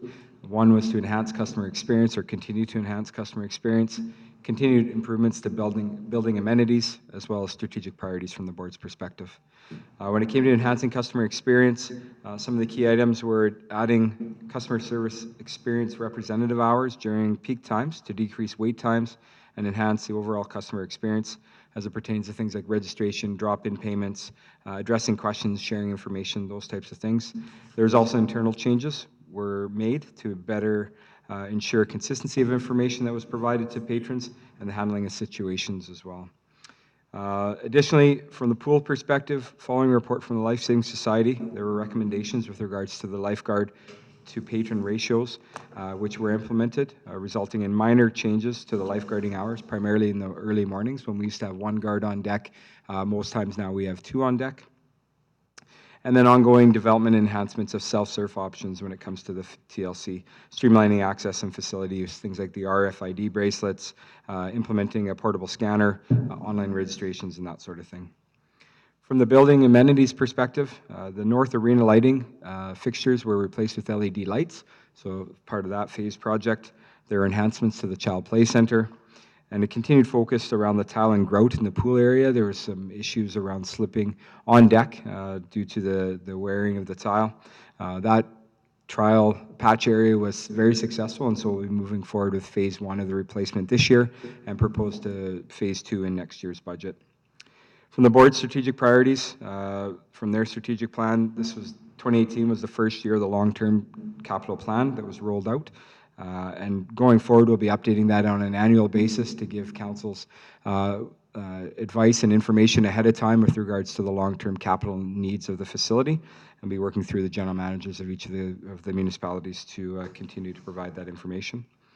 Additionally, we're out at community events, focus on Farmers Day, the Kinet's Christmas Hamper Program, Grimminia Bike Rodeo, Mirror Lake Playground, to name a few. And we're also continuing to focus on creating an open and inclusive work environment through the Great Places to Work program, which I will speak to in a little bit further. Some of our highlights from 2018, again, second year, the TLC was involved with Great Places to Work, which is an external organization that focuses on staff satisfaction surveys. And so our staff, for the second year in a row, the board was committed to allowing us to implement that. Approximately 86% of the staff participated in this year's survey, which is up from last year. And we had excellent results moving forward, a number of areas we've improved on over the survey that was done in 2017, and we were certified as a great place to work based on their thresholds. Canadian Tire Jumpstart program grant was received through one of our staff members to offset some of the costs of Play Parkland, making it accessible to even more students. Pretty impressive that in a short number of years, the program's gone from 2 schools, sorry, lost my spot, to over 2,000 students in 10 schools in the region. And so the program continues to expand year after year. So we're quite happy with that. We also introduced a Future Aquatic Leaders program, which is a unique program that our staff have implemented to try to bridge the gap between young swimmers who have aspirations of becoming lifeguards or instructors who sometimes will stall out about the 13, 14-year mark, having to wait till they're 16 to get certified to become an instructor and lifeguard. And so we lose quite a few of our potential employees and that way. So this program was designed to bridge that gap and continue to grow their skills going forward. Member and pass holder numbers have increased year over year from 2017 by about 200 pass holders and members, so which is a positive sign as we see some other facilities are decreasing in their membership. And overall scanning in, so again, this is partially efforts on the staff to encourage members to scan in, whether it's RFID bracelets or checking in at the front, and it's increased by about 5% over 2017. From our staff perspective, we were very pleased this past year at our annual, we have a winter party as opposed to a Christmas party in terms of staff recognition. And so this year, we were fortunate to have 6 staff who were recognized for 10 years of service at the TLC and 3 staff who were recognized for 15 years. So out of the 17 or so years that the TLC's been open, there were 3 staff who've been there 15 years, and we're pretty proud to have kept them that, for that length of time. 3,200 students participated in the Swim at School program this year, and again, that's an increase over last year. Again, obviously, we're quite happy to be have successfully operated the Stony Plain Outdoor Pool and Spray Park for a 2nd season and have started the 3rd season this year. And last year saw as well the opening of the My Shack Community Outdoor Rink, which was constructed by the city of Spruce Grove and turned over to the TLC to operate going forward. One thing that we're really proud of, we took a look at our internally with our staff and asked them, you know, in terms of their volunteer commitment back to the community. And while this list isn't extensive, we didn't hear back necessarily from all 185 or so staff that we have on board. Over 2,500 hours is given back to the communities in the Tri-region through various organizations, special events, those types of things. And so that's pretty impressive for the staff that we've got to be able to give back to the communities. So it's something we're proud to brag about for sure. Our regional library passes. Last year, during the annual report, and I believe during the budget process, all 3 councils expressed an interest in increasing the capacity within this program and asked the TLC board to consider doubling the number of memberships that were provided to each of the libraries, to which the board happily approved, and the numbers speak for themselves. And so we went from 266 scanned entries over 2017 to 555 in 2018, and so we're happy to see that number increase. We're still aware that there's a lengthy waiting list for each of the passes. I think we could add countless passes and still have a waiting list, but we're happy that we're able to continue on with the increased usage for sure, and that's providing good access to families who may not be able to afford it otherwise. Looking at the financial ends of things, cost recovery, we'll get into a little bit of the drilled down details, but overall you can see the trend of cost recovery, budget versus actual. The actual for 2018 ended with 81.18% cost recovery. That was achieved through revenues of $6.4 million, that not including the municipal operating contribution, and operating expenses, not including depreciation of $7.9 million, and that's how we come to the 81.18%. Breakdown of the revenues, as you can see, a lot of the areas did see a slight increase. The one area that's noticeable in terms of a decrease was the field, arenas, and events rentals. That's primarily in the fields. We saw, I would call it a right sizing of the revenue. I think there was an over-anticipated revenue from 2017 and 2018 budgets, and so as such, the actuals are a little bit lower than 2017, but we feel that that's going to be a steady number going forward. The other areas saw marginal to slightly above average increases. Overall, there's about a $600,000 increase in revenues over 2017. 2018 expenses, about $200,000 more than 2017, but again, that was due to or offset by the additional revenues that were experienced. Of course, primarily about 185 staff. We ramp up to about 200 in the summer, make up the $4.2 million worth of salaries and benefits. Materials was the largest increase over 2017, and utilities, there was a slight increase there as well. In terms of the capital infrastructure projects that were approved for 2018, there's about $760,000 worth of projects that were approved by the 3 municipalities through the board. A good chunk of that was through our annual life cycle replacement of our fitness equipment in the wellness center and on the track. the North Arena lighting project, which I already mentioned, as well as the aquatic tile repair and the play center upgrades. 2 projects were deferred to 2019, that being the customer experience front desk renovations, which are set to commence here in the next week, as well as our arena skate tile replacement project that was deferred to this year as well. So in summary, again, operating cost recovery for this year was, for 2018, pardon me, was 81.18%. Members and pass holders increased over 2017, which is a positive sign when we know there's other facilities in the region that are decreasing in membership. Play Parkland and Swim at School continue to grow. We see a significant increase in the use of the library pass program, and overall we're very proud to say that we were certified again as a great place to work. And with that concludes my report and presentation. I'd be happy to answer any questions council may have. Thank you very much for your presentation and taking your time today. Members of council, any questions of understanding and clarity? Councillor Meyer. Thank you, Your Worship. On page 41, it's, well, actually, it's somewhere else here too. The revenue generated from the field arenas and events. Now, I know the previous general manager was quite keen about bringing events to help generate revenue. I'm curious about whether that is something that you would be continuing to pursue, or if it was sort of something that we've lost maybe when we lost that GM. Your Worship, through you to Councillor Meyer and the rest of council. No, we are anticipating a return of an event in 2020. 2019 corporate plan was, of course, approved prior to my arrival, and as such, there wasn't an event planned. I think in that transition between Mr. Walsh and myself. However, we are looking at something early in 2020 potentially occurring, and we're always looking for unique and new opportunities for special events to be brought into the facility as well. Just one other follow-up. Sorry, it's not a follow-up. It's on another vein here. Now, with the MyShack family donating, and I understand the donation was to the city, but the TLC got the benefit of the not an arena. The outdoor rink. Outdoor rink, thank you. And are they going to continue to sponsor any other facets of the TLC? And if so, really what my question is, how do we show MyShack, the company, the family, whatever, our appreciation? What they get the spin-off of having their name on a thing, but is that where the relationship ends, or?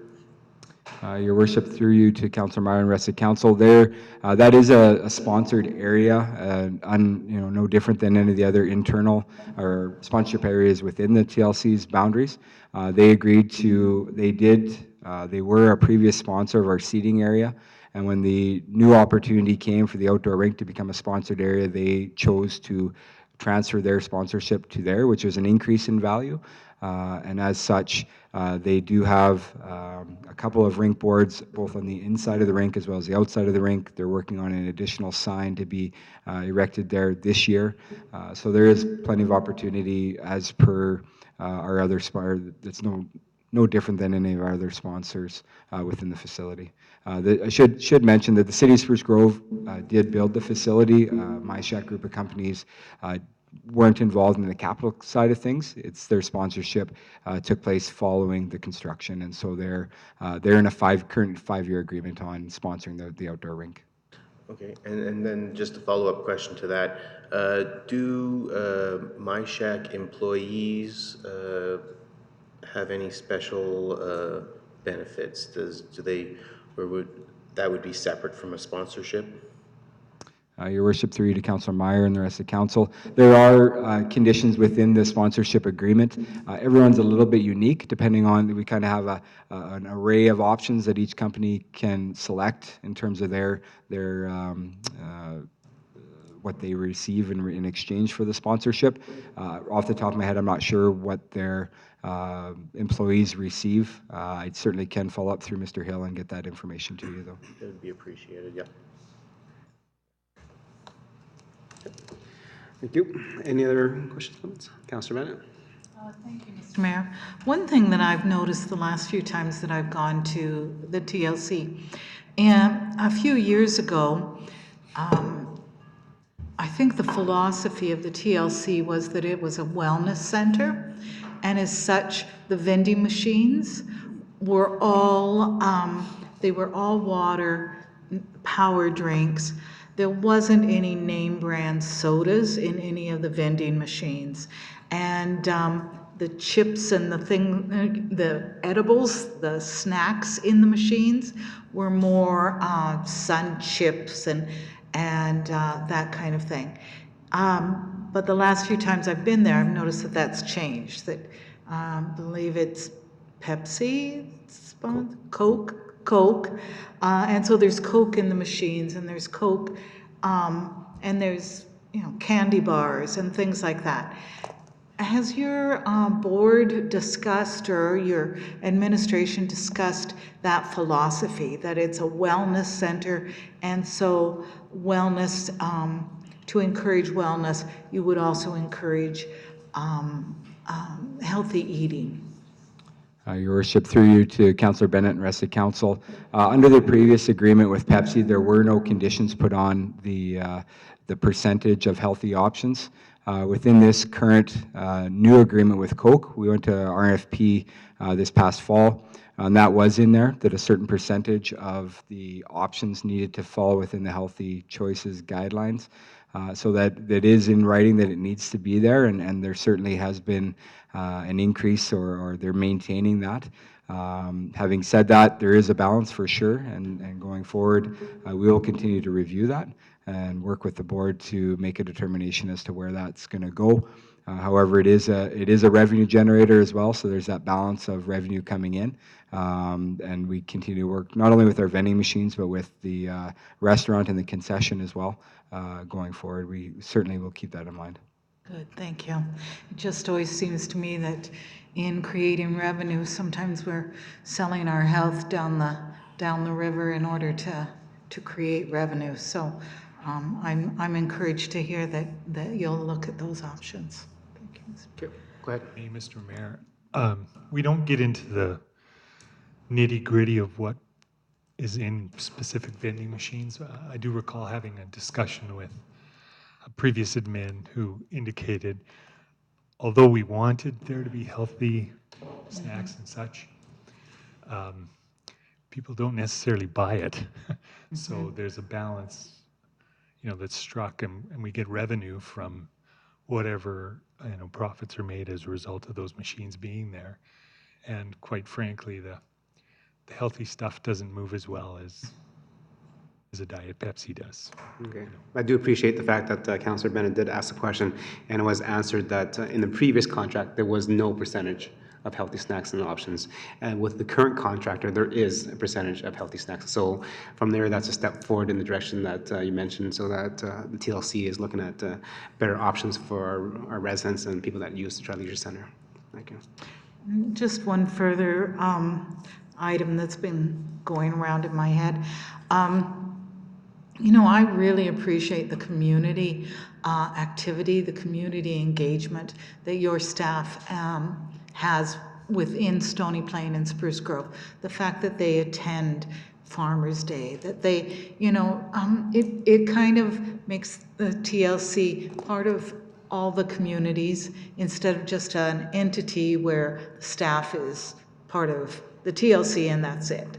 So again, my appreciation for that. I remember when I was one of the organizers of City Slickers, a program through the Multicultural Center, I asked the TLC staff to come out and provide some activities for all the kids that come, and they were more than happy to do that. And so that shows a real commitment to community that personally I appreciate. Thank you. Councillor Laurie? Thank you, Your Worship. Two quick questions. First is in regards to the management of the outdoor pool. As you look through the reports, we see aquatics is lumped in. Is there any data available that shows the operations of the outdoor pool itself within the aquatic sector, or is it unable to be split out? Your Worship, through you to Councilor Laurie and the rest of council, certainly something we can provide. It is tracked separately as a separate line item, both from the operations and the revenue, or the expenses and the revenue side. Certainly, I can share that level of detail through Mr. Hill to the rest of council. That'd be great, thank you.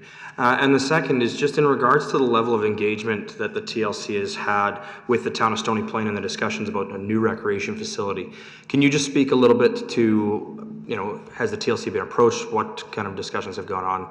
And what level of engagement the TLC has had as our regional recreation center and the potential of a new recreation center in the area? Your Worship, through you to Councilor Laurie and the rest of council. The board chair did recently send communication to all 3 municipalities expressing an interest to at least have a discussion, and partially with from the perspective of the impact that these new facilities may have if they were to come through to fruition on the TLC in terms of their operations and membership and revenue and those types of things. I'm not sure. I'd have to check with the chair if he has received communication back, but at that point, or that's to the extent that it's been done so far. Of course, through the administrations, we've had conversations just in general. We supported the town of Stony Plain's public engagement by hosting a pop-up event, so we're certainly supportive of getting the engagement and the information back from regional residents. But in terms of process, that's where we're at in terms of the communication. Excellent, thank you. I sincerely hope we see those communications continue. Okay, thank you. Councilor Matthews. To our guests, with regards to page 28 on 265, the accumulated surplus. First of all, I do really appreciate the efficiency of your organization. It just seems to be so very well run. But question you've got, it's indicated a 939,000 increase in accumulated surplus to over 3.6 million. Can you just tell me a little bit about what is deemed reasonable in terms of your organization for carrying that amount of surplus in terms of plans for long-term investments and your future operations? Your Worship, through you to Councillor Matthews and the rest of council. Currently, I don't believe that there is a threshold on the accumulated surplus amount.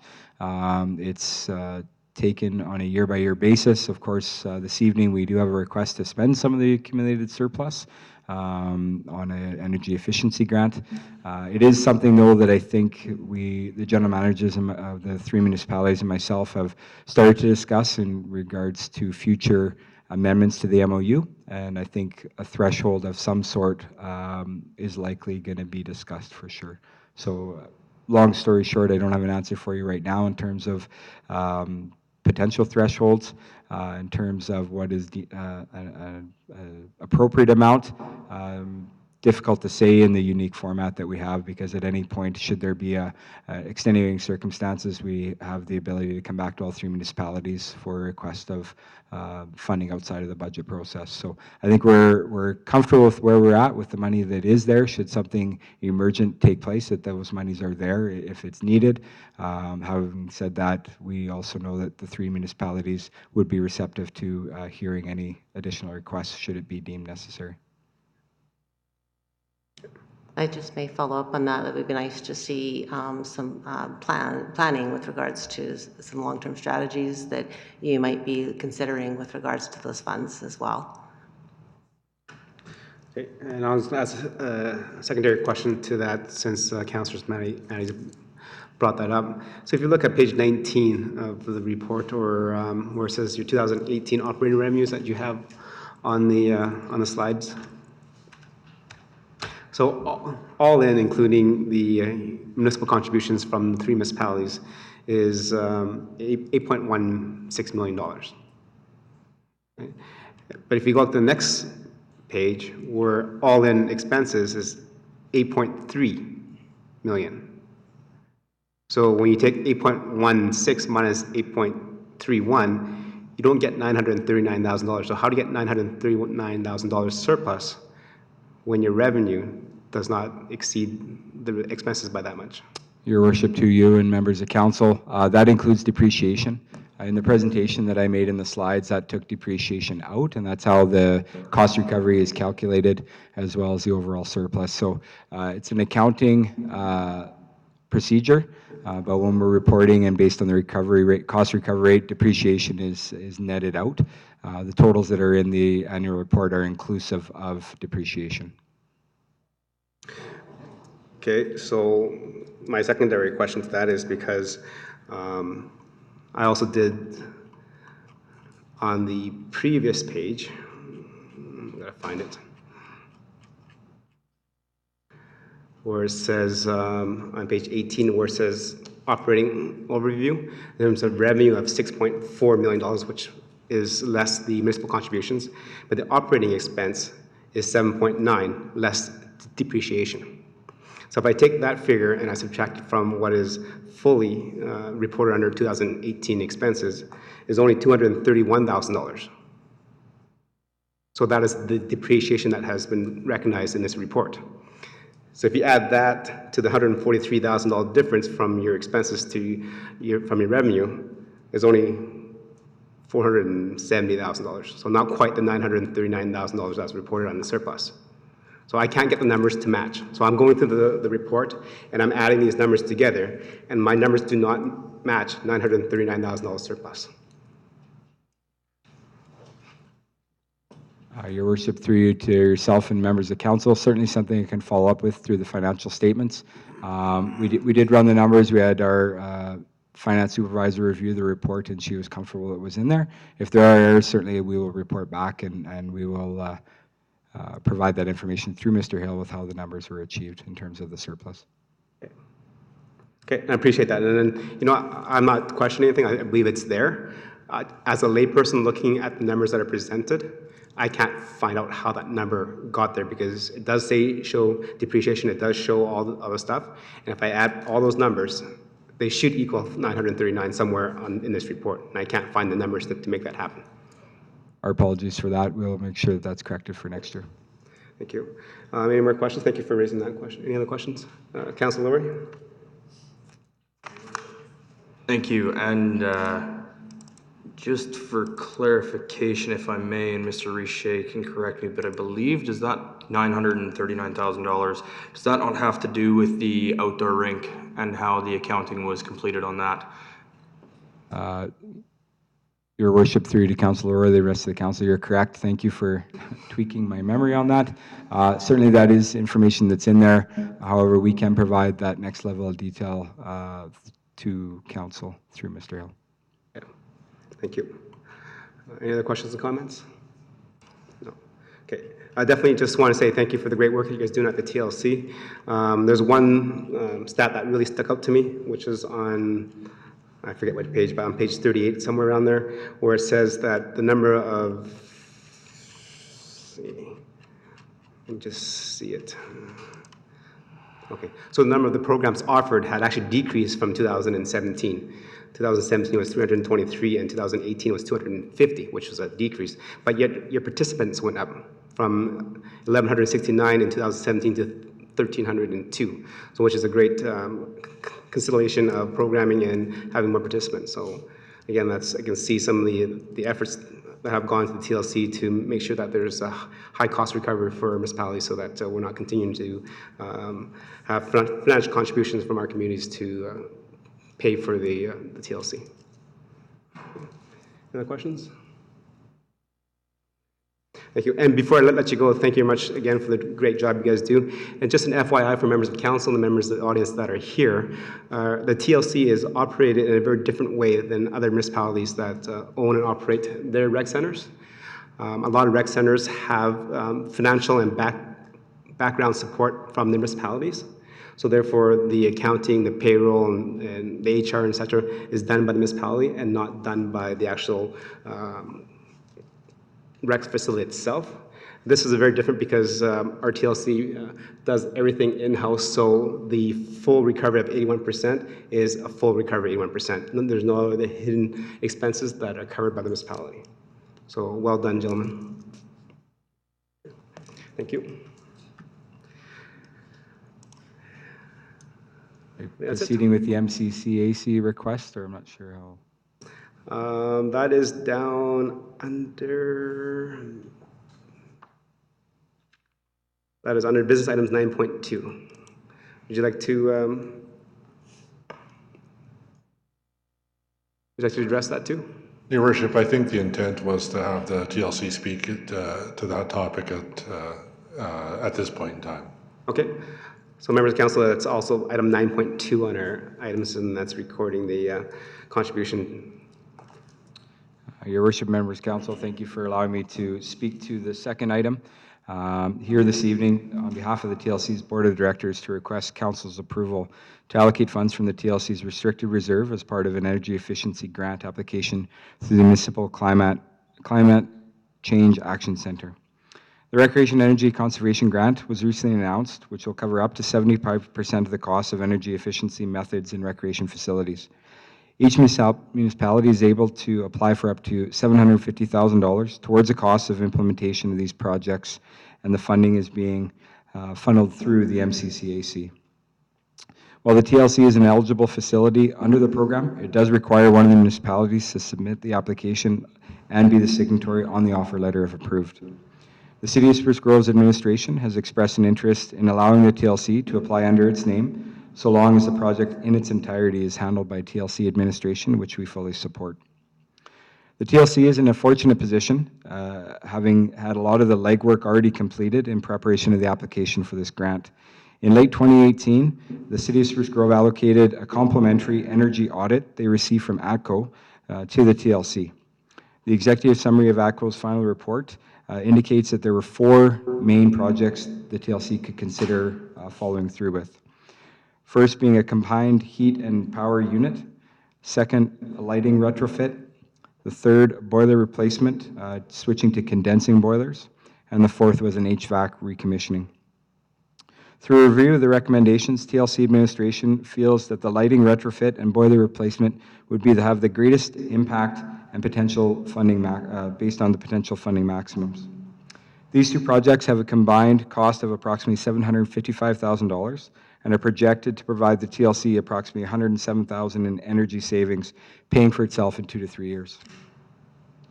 If there was funding remaining, we would also perform the HVAC recommissioning. Funding out of this program is being awarded on a first-come, first-served basis with no hard deadline to apply. As such, we feel it's important to submit the application as quickly as possible to increase the likelihood of consideration and approval. As the timing of this falls outside of the traditional budget process, we are recommending that the TLC's portion of the funding be accessed through our restricted reserve rather than asking municipalities for additional funding.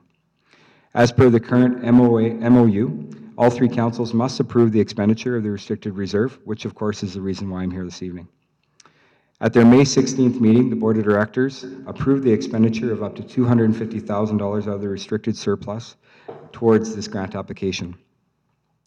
As the costs identified in the ATCO report were estimates, and due to the fact that the grant actually utilizes a formula-based method of determining the amount of funding to be allocated, we wanted to ensure we had enough funding to cover our portion of the work and not have to come back a second time to council requesting additional funds. Therefore, we're asking for the maximum that would be allowed to offset the $750,000 maximum from the grant. As such, here today to request council's approval for the expenditure of up to the $250,000 as per the board's motion to be taken out of our restricted reserve for our application. And of course, any unfunded or unused dollars would be returned to the restricted reserve. Same thing if the grant was not successful, of course, the entirety would be returned to the restricted reserve. This concludes my presentation. I'd be happy to answer any questions council may have. Okay. Thank you very much for your presentation on that. Members of council, any questions of clarity and understanding regarding the proposed request? Councillor Meyer? Thank you, Your Worship. Thanks for your presentation, too, Dennis. So just in terms of the light replacement and the boiler replacement, those were identified independently in the ATCO study. We're not being sort of sold, these are your options, pick one of them. This is, ATCO has said these things need to be replaced, yes? Your worship, through to Councillor Meyer and the rest of council, they were identified as opportunities for energy efficiency. Right, so and I guess they wouldn't be saying they need to be replaced. That would be my question is, when would they otherwise be in line to be replaced? Your worship, through you to Councillor Meyer and the rest of council, they would be down the road, probably within the next 8-ish years. I would have to, one was in about 8-year mark and one is about a 10-year mark. However, we felt it was a good opportunity to maximize the use of a grant, which we aren't confident will be there in the future. We could be wrong, and hopefully we are, but we feel this is a one-time funding opportunity, and we want to make sure we took every advantage of accessing a 3-to-1 return on the dollars that are being spent or proposed to be spent. So while they are longer down in terms of the a replacement, there is the potential of a pretty significant energy savings, cost savings on an annual basis of about $100,000 roughly, which would of course be even less expenditures on an annual basis for the TLC. Right, okay, and just to follow up, what is the lifespan of boiler lights regularly? Your worship, through you to Councillor Meyer and the rest of council, I would have to come back with that information through Mr. Hill. The boilers, I believe, are original boilers. I think they've got a 20 to 25-year lifespan. The lighting, some of it has been done already, so some of it's been taken on by previous administration and board to approve with the support of council, of course, for the funding. And so we're partially through a retrofit already, and this would provide that opportunity to continue that at a quarter of the cost if approved. Thank you. Thank you. Any questions? No? Thank you for bringing this forward, and I definitely appreciate the forward thinking. Based on the projections by ATCO, there is a roughly over $106,000 savings in terms of energy costs per year for the facility, which then again goes really good to cost recovery, especially saving $106,000. Thank you. And that ends the presentation, so moving on to our agenda. There is no statutory public hearings, and there is adoption of council minutes. So the RCM of May 13th. And if I can have Councillor Bennett, please. Thank you, Mr. Mayor. I move the Town Council approve the May 13th, 2019 regular council meeting minutes as presented. Okay, thank you. Members of council, you've had a chance to look through it. Any errors or omissions on those minutes? Right, see none. I didn't see any either, so I'll call the question. All in favor? That is carried. Moving on to boards, commissions, and committee minutes. We're going to adopt all three: 7.1, 7.2, 7.3. Stony Plain FCSS, the TLC board, and the Stony Plain Public Library. Councillor Meyer, please. Yes, thank you, Your Worship. The Town Council receiving the Council Board, Commission, and Committee minutes for information placed on file. Okay, thank you. So, members of council, all 3 minutes from those boards are open for discussion and comment. Is there any from members of council? Okay. Sorry, I do have one. Sure. Go ahead, Councillor Meyer. Thank you, Your Worship. This is regarding the library minutes. Sorry, I'm just looking for my question. Okay, no problem.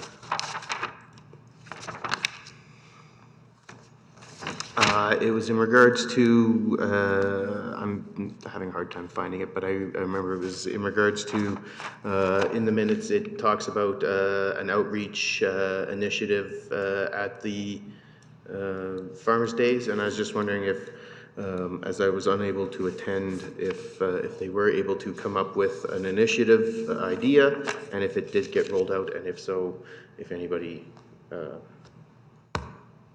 saw it. Okay, thank you very much. So maybe to the member that sits on the committee, Councillor Bennett, I believe you are the one that sits on there? I believe, right?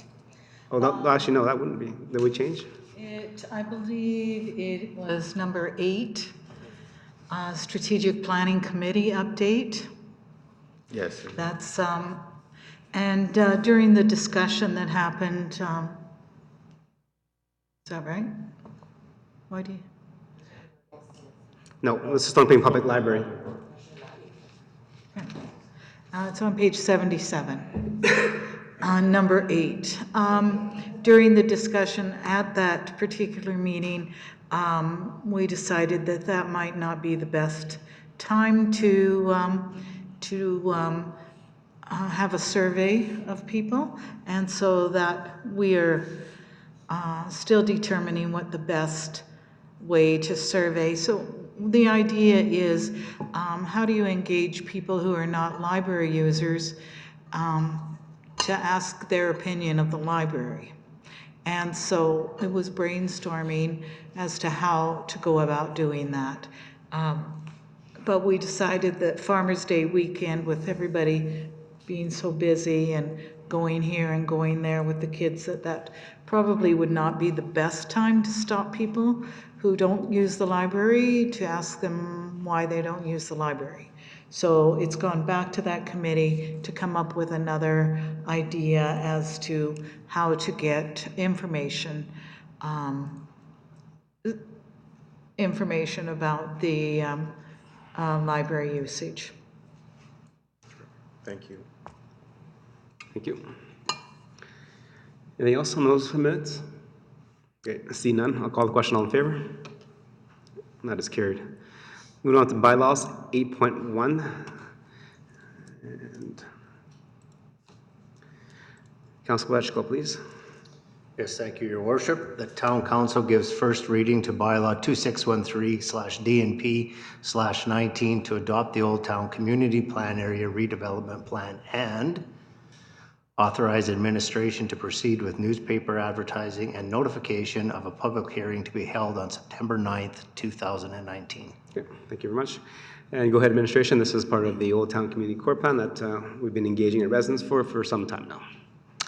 Thank you, Your Worship. So at this time, we are bringing forward the Old Town Community Plan to Phase 4, which is the final phase. The project has been underway throughout most of 2018 and into the beginning of 2019. The last open house was held on May 1st, at which time a number of residents attended and provided some feedback to the plan as it existed. Some changes and small adjustments were put into the plan, and which is now before council.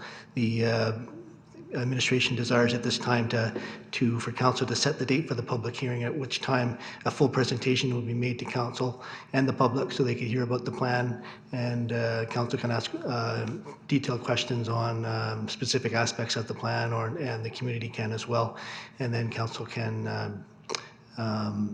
continue with the approval process based on known information from the public and the consultants.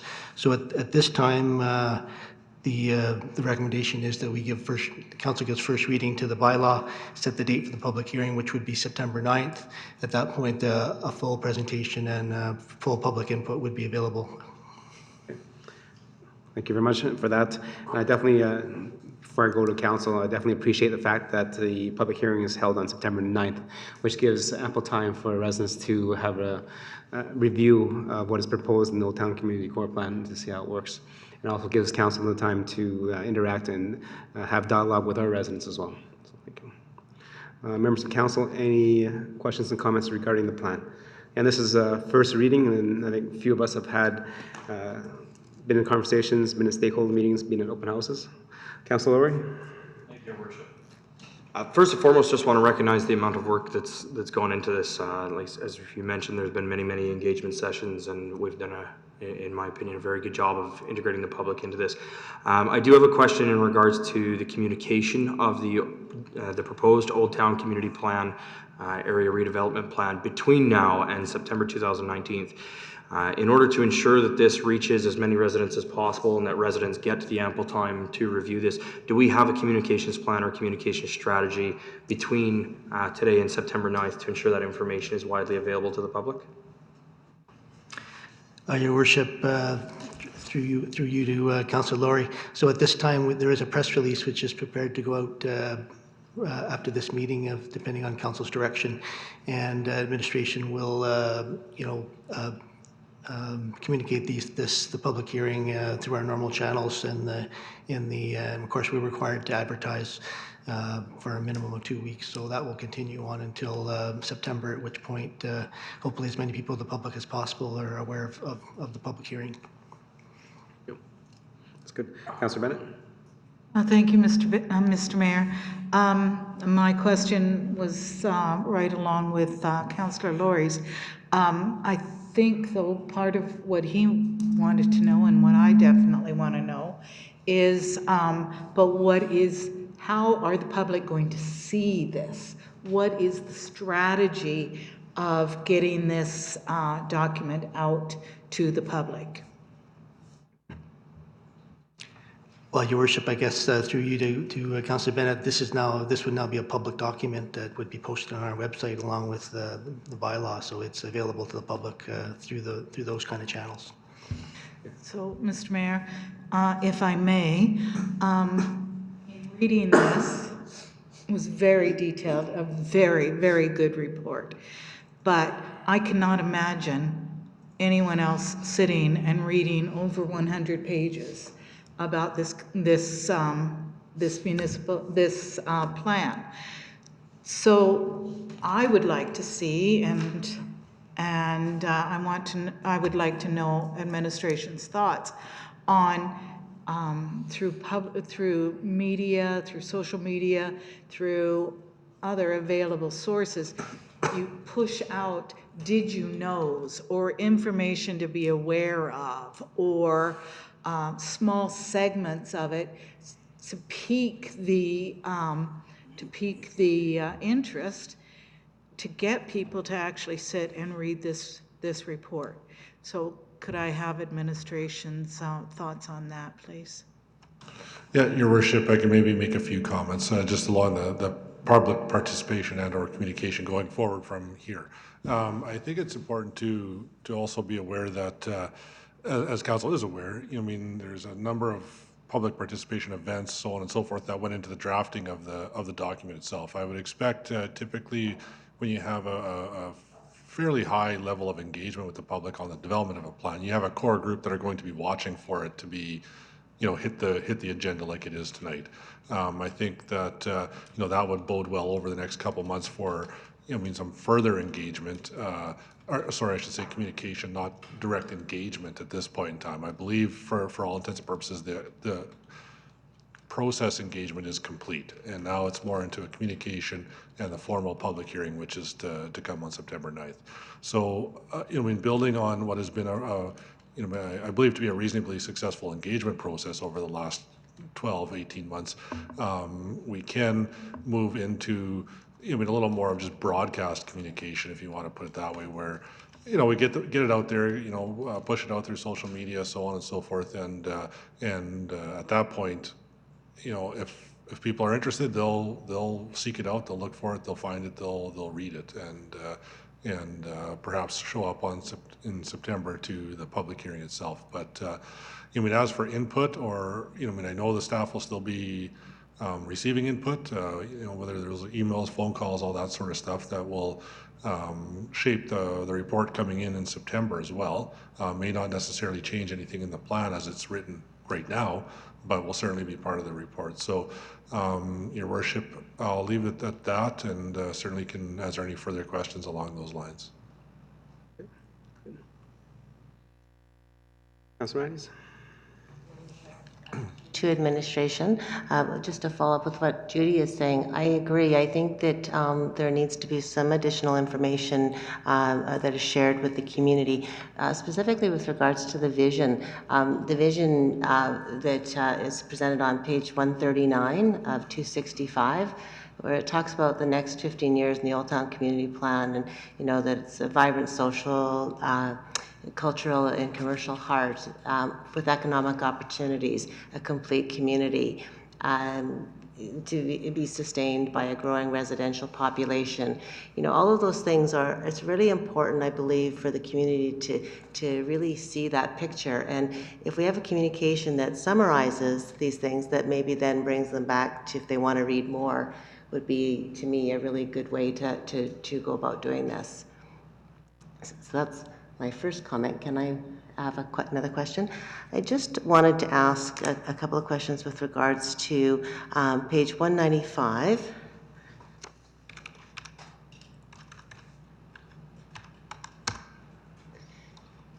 And my question is with regards to the land use bylaw amendments, with regards to character areas, and we discuss highway commercial, which is should be complementary to the commercial uses on Main Street. And basically, what I'm asking is what amendments specifically are you proposing to do this? And then I have a couple of other questions as well after that.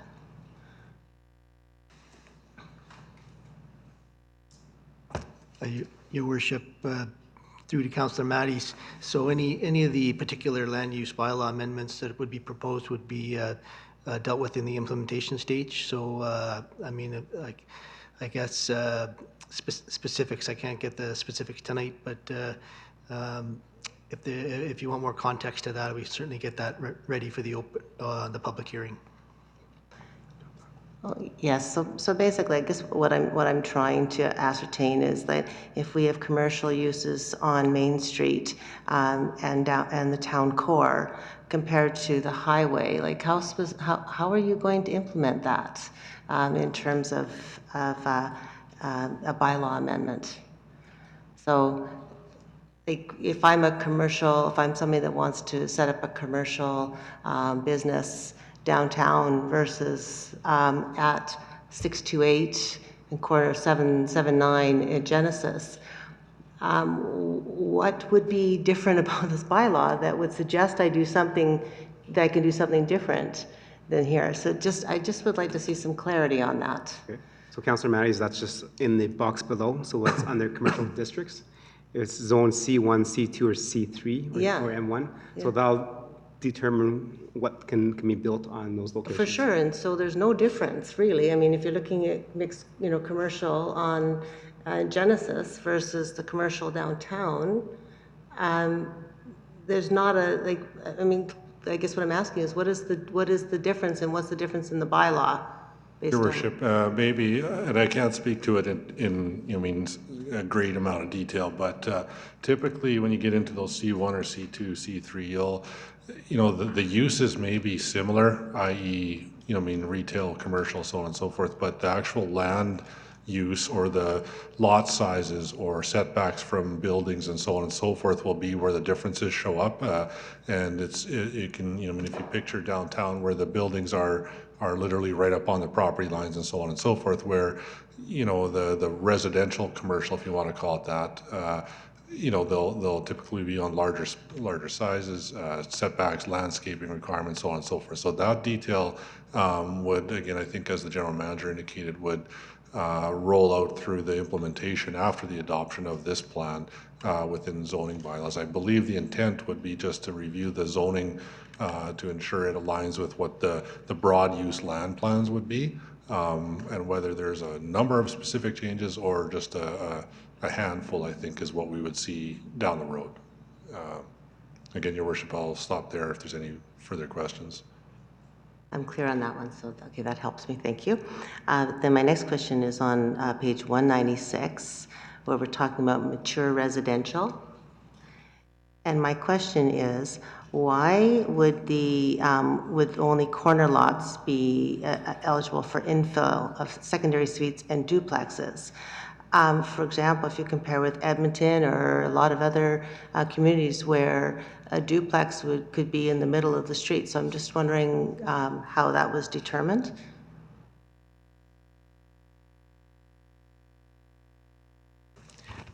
Your Worship, through you to Councillor Matties, we will get back to her with the answer to that question at the public hearing. So we'll prepare for that one.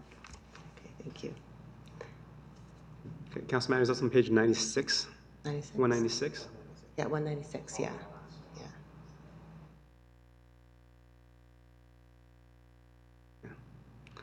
Okay, I think that has to do with their MDP and the amount of parking spaces and requirements that we have.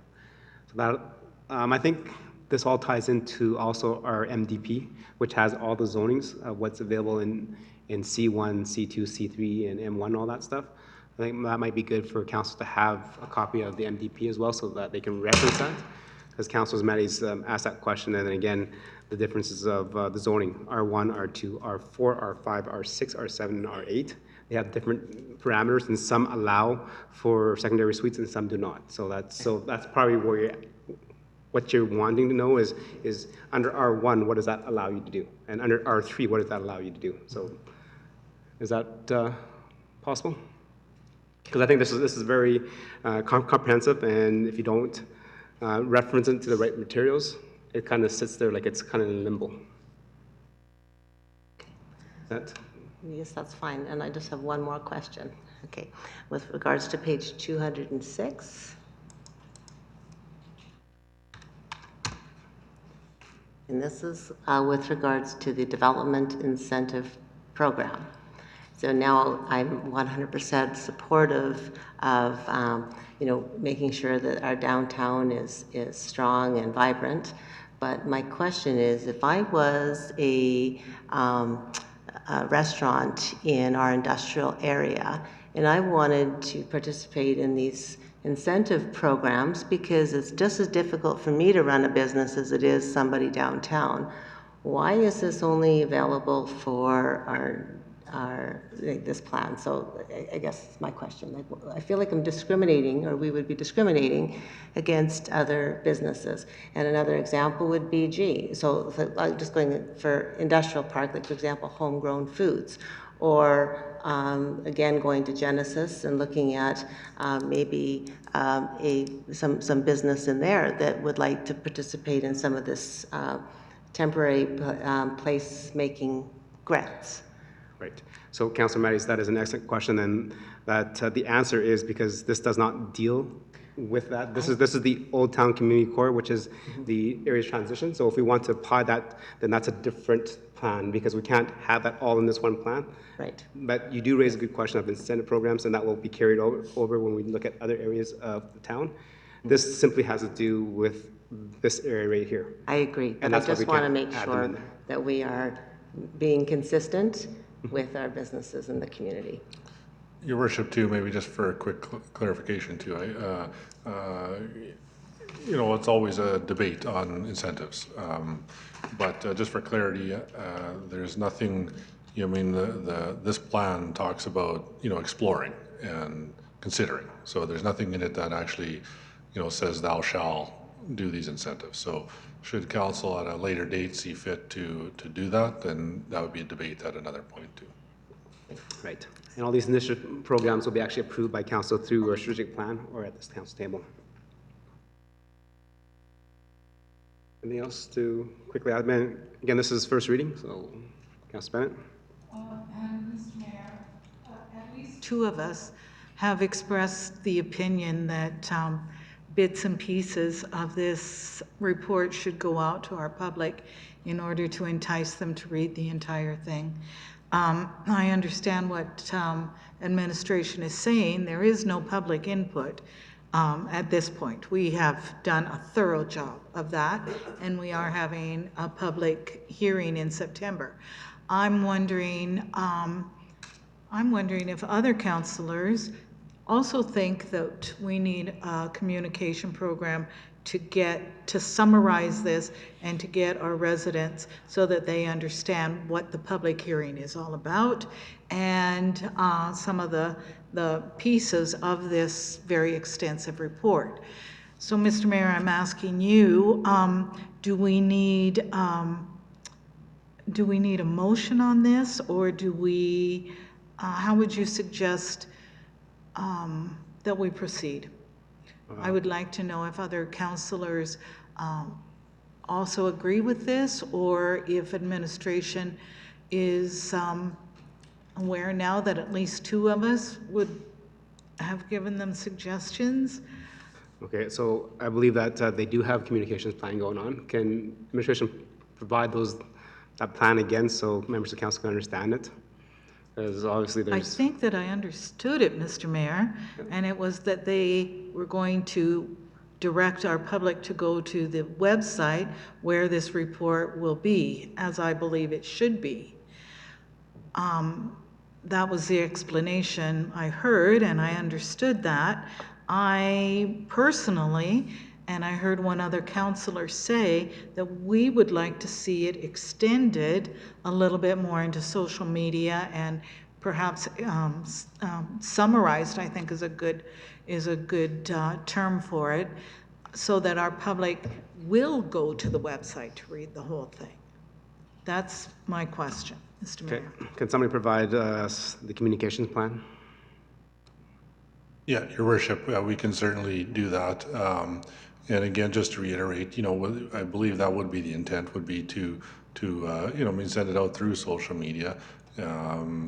Typically there may be some comments on that, some feedback, so on and so forth. But Your Worship, I think if I'm sensing the comments here, it's just that council wants us to make sure that this is communicated further over the next couple of months, and I do believe we can manage that without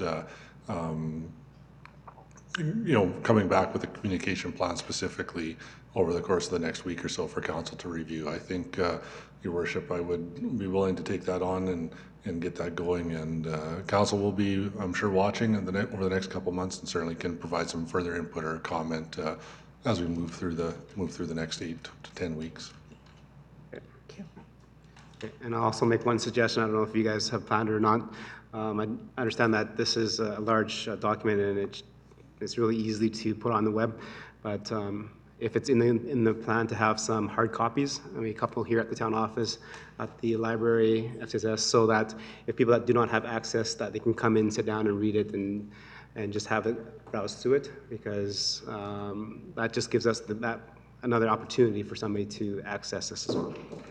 Yeah, Your Worship, and if there's any other suggestions like that, certainly willing to hear them from council, and we can see what we can do.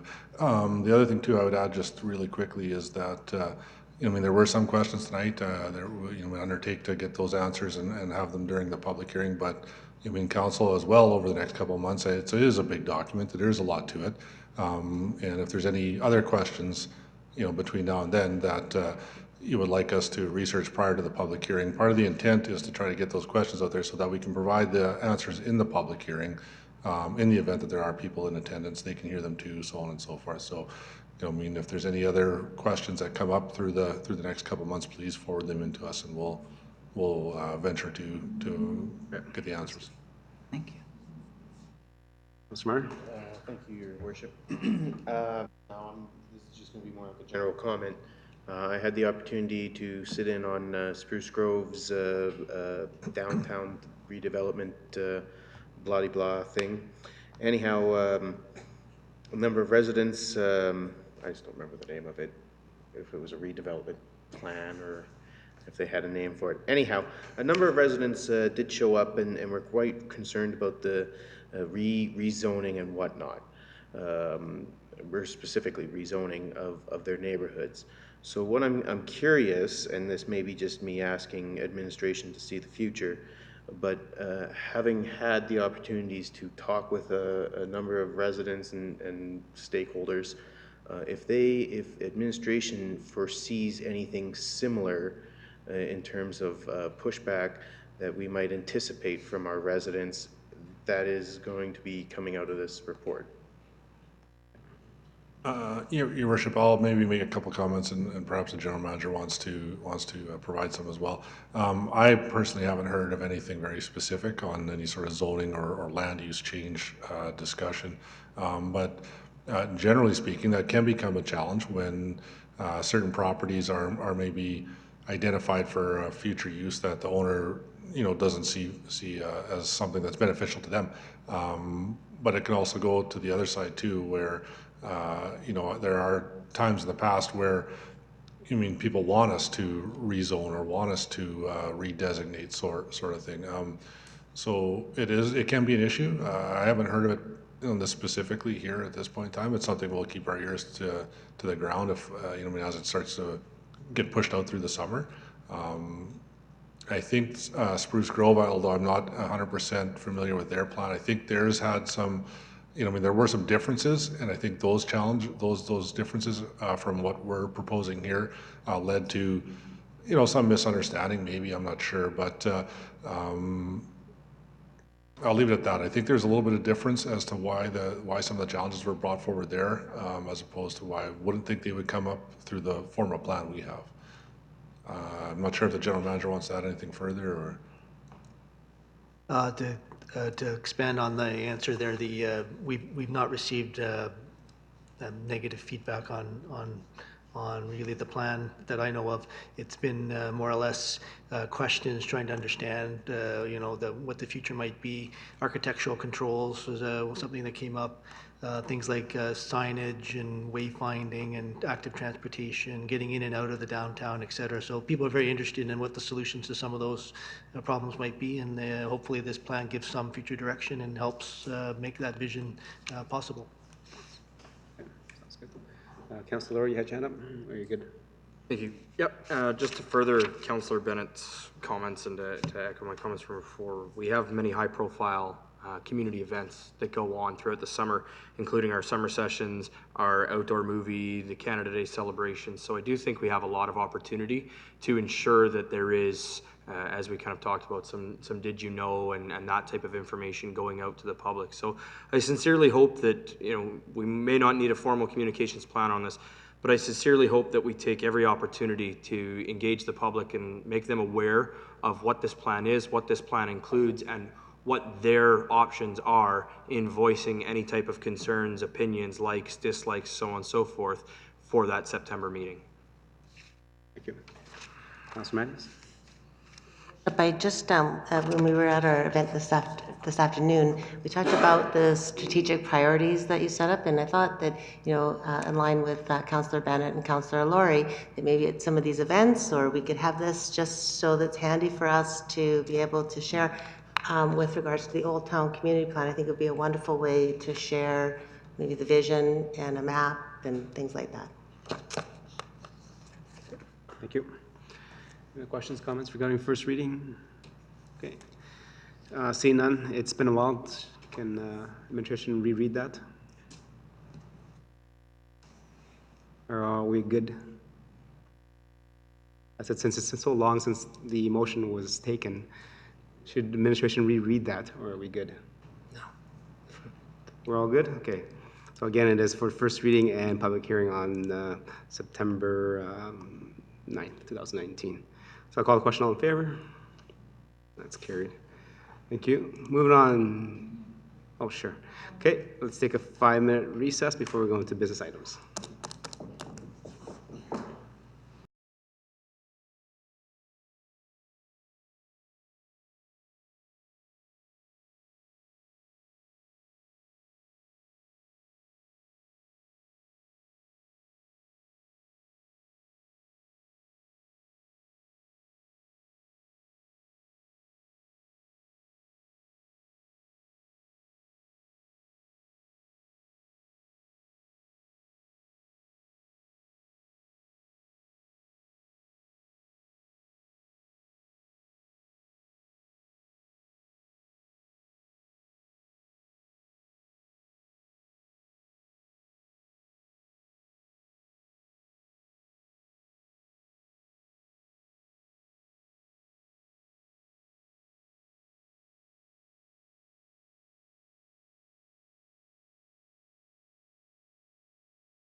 Business items, 9.1 is the TLC annual budget, so Councillor Matties, please. Town Council accept the TransAlta Tri-Municipal 2018 Annual Report as presented. Okay, thank you. The presentation was very thorough and there was good comments. I think he is, the general manager is committed to bringing back three things, which was the deal with MyShack, what that kind of sponsorship was, the outdoor pool stats, and a breakdown of the surplus and how that we got to 939. Any other comments? Councilor Laurie? Thank you, Your Worship. As the council representative on the board, I just felt that I would be able to share some information with you right now in respect to the surplus that was shown on there. The numbers are already approved. It's already been approved through the TLC board minutes, so I'm able to share this. When the revenues are broken down, the revenues came in at $8.168 million. The expenses came in at $8.312 million, which did present a deficiency of $143,955. Due to the accounting practices followed by the TransAlta Tri-Leisure Centre, the outdoor rink, when it was turned over to the Tri-Leisure Centre, gets included in the reporting as a contributed tangible capital asset. So after the main revenues and expenses are calculated, other revenues are then included. The other revenues include the contributed tangible capital asset, which was the outdoor arena, at $906,555. The partnership contributions, which has notes in the financial statements of $126,423, and government transfers of $50,000, which that then takes your excess of revenue over expenses to the $939,023, which was presented in his report. So essentially, the difference, if you remove the $906,555, is very small. There was not a significant excess of revenue that was presented. It was majorly just due to the accounting practices and the way that it was reported. It was questioned by the board when the audited financial statements were presented because of the optics of that exact decision, and they did go back through accounting practices and did verify that the way that it has been reported, the way that it was brought into the financial statements, is the correct way based on the type of organization that the TransAlta Tri-Leisure Centre is. Okay, thank you, and I appreciate that. And I don't know, maybe a comment is to have a side note of like what you explained worked in it, and I can see the numbers breaking down to that.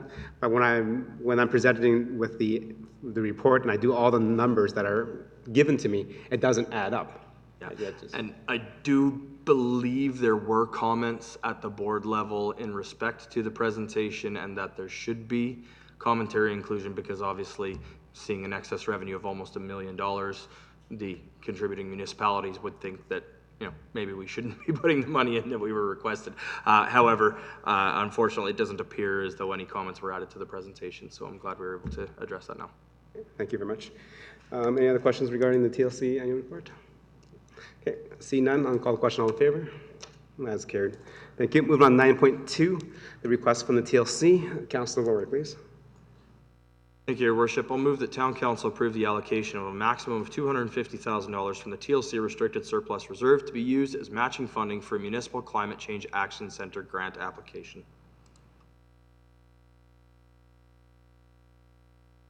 Okay.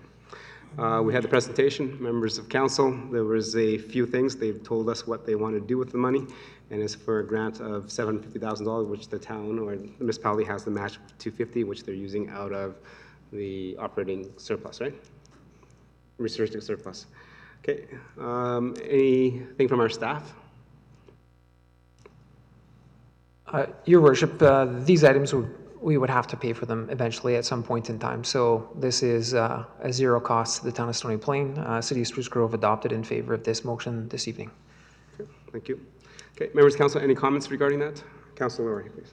Thank you, Your Worship. To follow up to the General Manager of Community Protective Services comments, not only is it no cost to the town of Stony Plain and the municipality as part of the Part 9, but it could actually present an opportunity to cover some costs that will be requested in the future.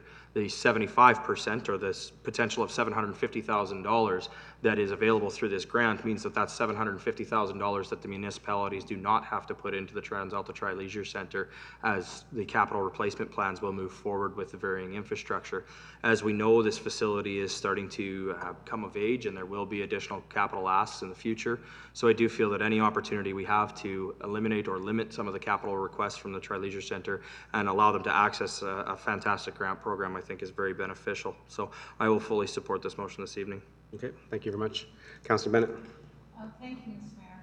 I'm just wondering, to our member of the TLC, was it discussed what the chances are of us receiving this grant and what the alternatives are if the grant is not accepted? Go ahead. It was. The grant program is just that, is a grant program. At this point in time, the funds are available, the funds are there, so we are cautiously optimistic that it will be realized. At this point in time, the alternatives are that based on the energy audit that was done in 2018 by ATCO that was graciously provided by the City of Spruce Grove, it does give a good roadmap of what projects can be undertaken to, as we explore some cost savings in respect to energy efficiency. The ones that have been identified, I believe, were coming in a little over $100,000 a year in savings. So it gives a little bit of guidance, and should the grant not be received, I think it would just give some guidance as to maybe how to proceed in the regular capital replacement schedule. But I do not believe that it would cause any specific item to be accelerated. Thank you. Good. Any other questions? Okay. With that, I will support the motion.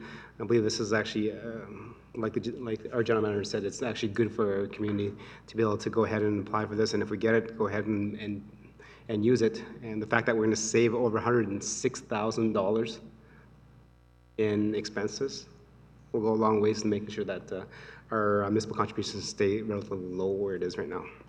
Okay. With that, I'll call the question. All in favor? Okay. That's carried. Moving to council resolution, so 9.3, back to Councillor Bennett. I move the town council give approval for Mr. Pascalino Santoro to hold a professional boxing event in the town of Stony Plain on October 19th, 2019, and to approve the Central Combative Sport Commission to provide oversight to a professional boxing event in the town of Stony Plain on October 19th, 2019, pursuant to Penhold Bylaw 748/18. Okay. Thank you. Administration, your thoughts on this, please. Thank you, Your Worship. To add to the information that we were presented with this evening, we have our own requirements related to facility rentals in all our town facilities. One of those requirements is adding the town as additionally insured. In the case of this event, that insurance requirement would be a $5 million liability, being what we consider a high-risk event. Mr. Santoro in chambers tonight confirmed that he is upping that requirement, or far surpassing that requirement, and going with $20 million. We will be continuing to work diligently with both the commission itself and with Mr. Santoro to ensure the interests of the town and the participants and all those at the event are protected. So we have reviewed all the information we've been provided to date, that in addition to what was presented tonight, and we are comfortable with the recommendations as presented. That's good. Members, go ahead.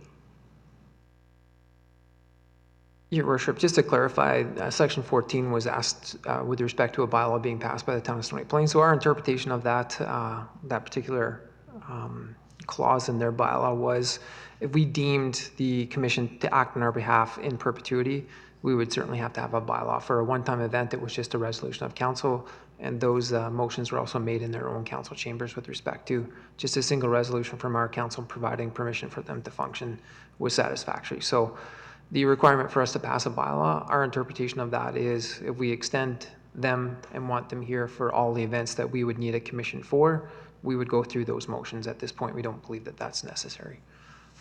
Okay. So members of council, we had presentation, comments, debate. Okay, Council Matthews?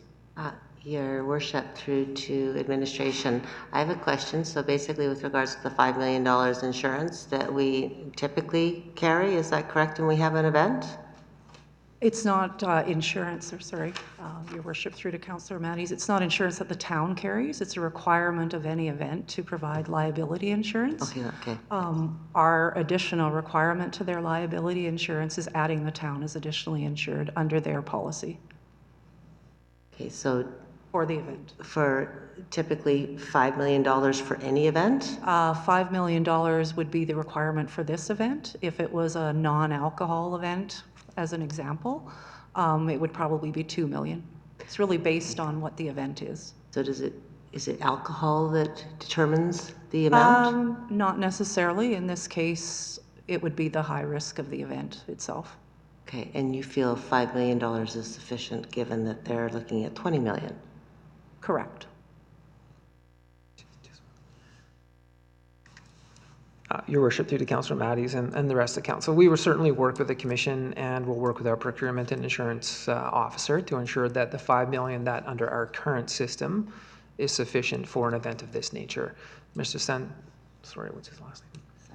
Santoro has indicated he would go with 20 million, so our expectation is we will have a conversation with him about upping that from 5 to 20 to provide additional coverage. So I think what Ms. Lonenberg is describing to you is we have various levels of expectation on liability insurance depending on what the type of event is. So if it's a liquor event, we understand that there's going to be some additional risk involved in that, so we will request a higher level of liability. So as an example, a Kinsman would be on that higher end for the Farmers Days event because there's liquor on that site for 4 days, essentially. So we would require a higher level.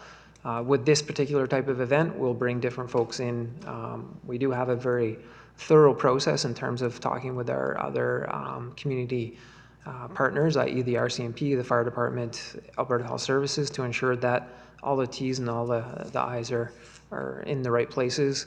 And I certainly am quite confident in the Commission's professionalism related to this. And my belief is if this event is not in tip-top shape, they will cancel it. And regardless of how much money is spent and how much energy has been exercised. So very confident that the commission led by Rick will ensure that this event is a top-notch event. So certainly we'll continue to work with the promoter in ensuring that we can get the highest level of liability possible.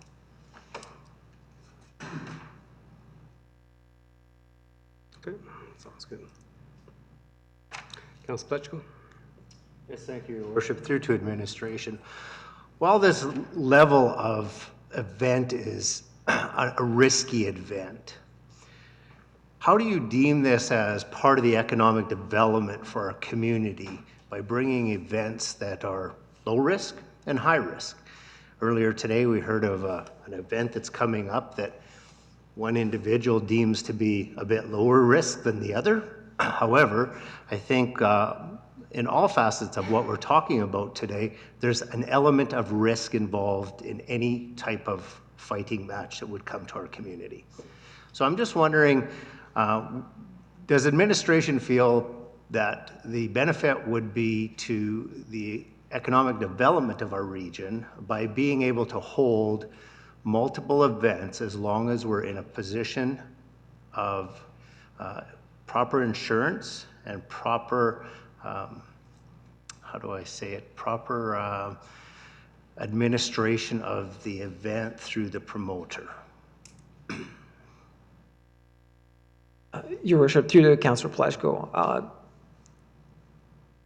the economics of this particular type of event, we've been told some things with respect to what this event might look like and has the potential of being. Until the event transpires and we can do a post-event analysis, not sure that, I can't comment right now that Roy Jones Jr. will be here, that Trucks from Las Vegas will be here doing a promotion. We've been told that certainly is the case with respect to this event.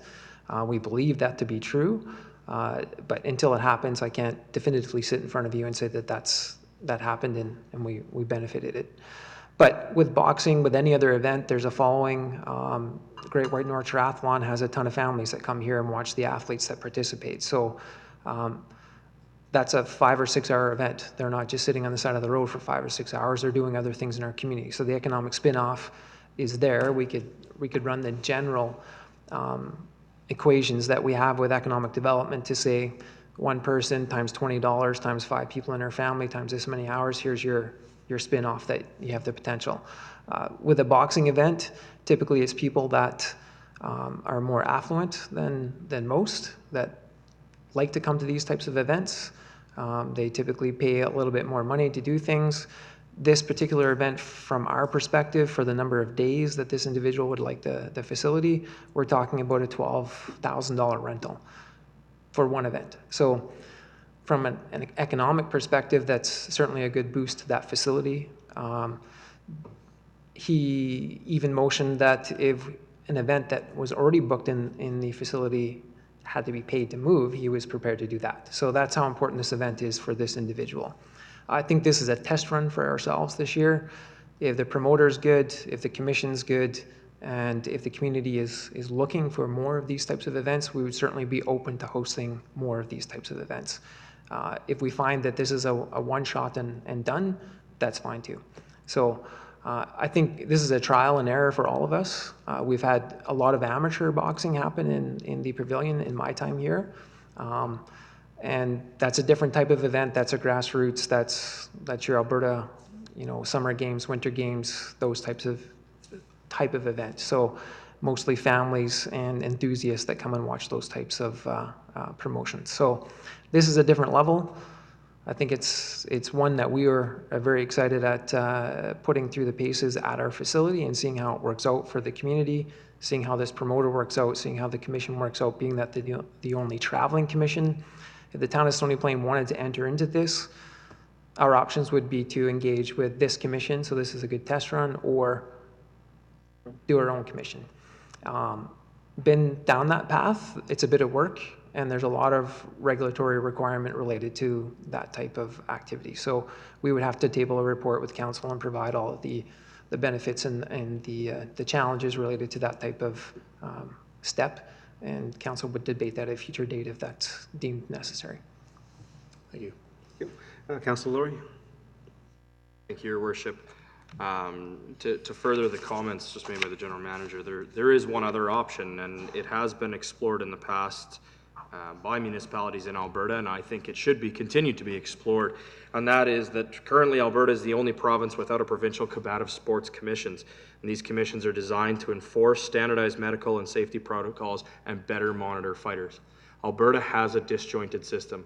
Alberta right now, I believe, has around 10 to 12 different commissions. Every other province has one overseeing regulatory body. Why are we the only province that doesn't have it? Unfortunately, tragedy has unfolded. We see what the city of Edmonton is going through right now, and a majority of that was based on lack of regulation, lack of reporting, lack of knowledge because of a multitude of different commissions. So I do think that it would be within council's consideration to look to bring this forward to AUMA again. It has been forwarded to AUMA in the past. I believe the resolution that was made would be expired by now. I don't believe it would be. And with the new provincial government, there might be an opportunity to have something looked at to where a provincial combative sport commission could be considered stood up and provide that oversight and regulation. Again, I agree with the statements. I believe for us, or even if we took it on as a try initiative, it would be quite an undertaking to try and bring a commission together. I'm very interested that of all of the commissions within Alberta right now, there is only one who is doing events outside of their own community. I'm not exactly sure why others would choose not to, or why some would choose to. But I do think, as was mentioned, I think this will be a fantastic test run. I do think we've got a great facility.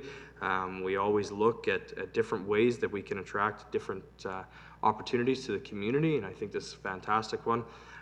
Mr. Santoro obviously has some great ties to the community, some great history here, and quite frankly, he chose to bring this event to Stony Plain, and there would be a multitude of other options he could have chosen for this as well. So I think it's an exciting opportunity. I think it's a good opportunity, and I certainly hope that, you know, some of the comments we heard this evening in regards to fighter protection and insurance coverages and so on and so forth are worth the words that they were spoken with, because I do really think that this is a sport where there needs to be an utmost level of attention and care given to the athletes that participate in it. And whether an athlete is an amateur athlete or a professional athlete, you know, there's no difference there in my opinion. They all deserve the same level of detail, the same level of attention, the same level of protection. So, but I'm very excited to see this event move forward, and I hope that council will vote in favor of this evening as I will. Thank you. Members of council, any other questions, comments? Okay. Seeing none, I will support the motion on hand. I believe this is one of the reasons why council approved building the Heritage Park Phase 3. It was to bring in events to our community and have some kind of economic development to spur on that. Having this event is tentatively booked for October 14th to the 20th, a full week of activities and hype in our community. And mentioning when they presented about having a spotlight on the town of Stony Plain, I think with Roy Jones Jr. and the UFC, there's going to be a lot of promotion around this. Stony Plain will be showcased and highlighted, and I do believe that we are ready to step up and to highlight what we can do in our communities. We have not done a lot of this, and this is going to, I believe, attract other events and promotions coming from the community to see that we can offer. We have the facilities to do that and to see how it works. I was worried about the security, but that has been answered about what the commission does in terms of making sure that the event is secure, and even the parking lot, which does then again set me at ease. The increase from what was outlined in the bylaw from Penhold of a $5 million liability to saying that it's going to be increased to $20 million, so that if anything happens, it's all going to be looked after on that, and to be named individually as directors of our corporation of the town of Stony Plain, the town itself, and everybody that's involved in this promotion and in this event will be named on that liability suit, so that we're all covered in that way. This is a great event for the town of Stony Plain to maybe just test run, as the general manager said, to see how an event like this does hold in our community. So I will be voting in favor of this. With that, I'll call the question. All in favor? Opposed? Thank you. And that is carried. Moving on to information items and council discussion. We'll start with Councilor Laurie. Anything to throw on council's plate for information? Thank you, Your Worship. No information to share, just one question for those of you who are representatives on this FCM. Given our conversations with CN over the past year since last FCM and some of the issues that were still outstanding, if you could share with council what some of the results of the discussions were at FCM with CN. Okay, sure. Actually, I had the opportunity to meet with Mr. Sean Finn and another lady that is now the VP of Government Relations, and she is based in Victoria, Vancouver. But she has been authorized to hire staff out here in Edmonton area. So once that has happened, we'll be connecting with her to set up a meeting. She is very appreciative that when we went and had those meetings, we were clear of what our ask was. And so that'll make the preceding meetings go a lot better. So the number one ask for us as a community is another pedestrian underpass. And I think we looked at that last time when CN was looking at the twinning. And then the second ask after that was a overpass, a grade, some kind of grade separation, or maybe Range Road 12, but that's where we actually looked at it last. So until that meeting happens, that's where we're at. So some good meetings, good positive meetings that CN is committed to working with municipalities, and this is their 100th year in operation as the entity of CN, and we look forward to having the next meeting with them. Councilor Bennett. Thank you. Councillor Meyer? Thank you, Your Worship. I thought I'd just share that a few things that we've done since our last council meeting. I had the great fortune to help unveil the Enduring Connections statue. It's not a statue, it's a sculpture in front of the Heritage Pavilion. Created by Paul Reimer, and that was a great experience, and I think we might now have the #1 public art in the area. I was also able to participate in the Lions Walk for Guide Dogs a couple weeks back. That was a great experience as well, and a good cause that I was happy to participate in. So, and then I also attended a Sturgeon River Watershed Alliance. I think I had misinformed council and said that there was a final report coming. I was incorrect.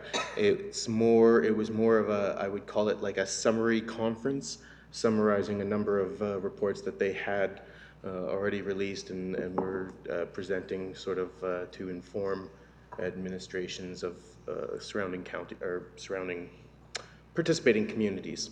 So anyhow, that's all I have to report. Okay, thank you, Councillor Meyer. Councillor Fletcher? Yes, thank you, Your Worship. I just want to take the opportunity to thank everybody for allowing me to attend the FCM conference that we were able to take in Quebec City. Lots of great information that comes there. It's something that probably we should discuss down the road as a council to allow council members as a whole to attend those conferences. It's very, very beneficial. I was able to take in a couple of actually 3 tours, one on the garbage process that they have down there, which is very interesting. They burn their garbage and they actually capture all of the emissions that come out of it, and they'll burn 100,000 ton of garbage a day. And they pick garbage up, yes, and it's black garbage bags. They do have a bit of a recycle program down there, so there's that involved, but it's the black garbage bags that just go into a big bin, and every day they burn 100,000 ton of it. And then their wastewater commission that they have down there, which was a great opportunity, as I said on the one that's up here, to see what they've done to be able to swim in their bay that they've never been able to swim in. So for the past 3 years, they have cleaned the water up substantially. So their plant, you've been to our plant, is probably 4 times bigger than our plant that they have there now.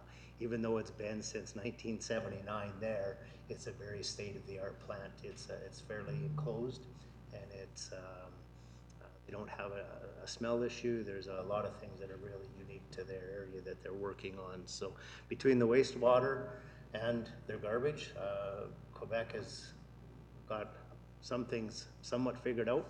It's not 100% environmentally friendly, but they've extended their dump by about 10 to 12 years is what they figure.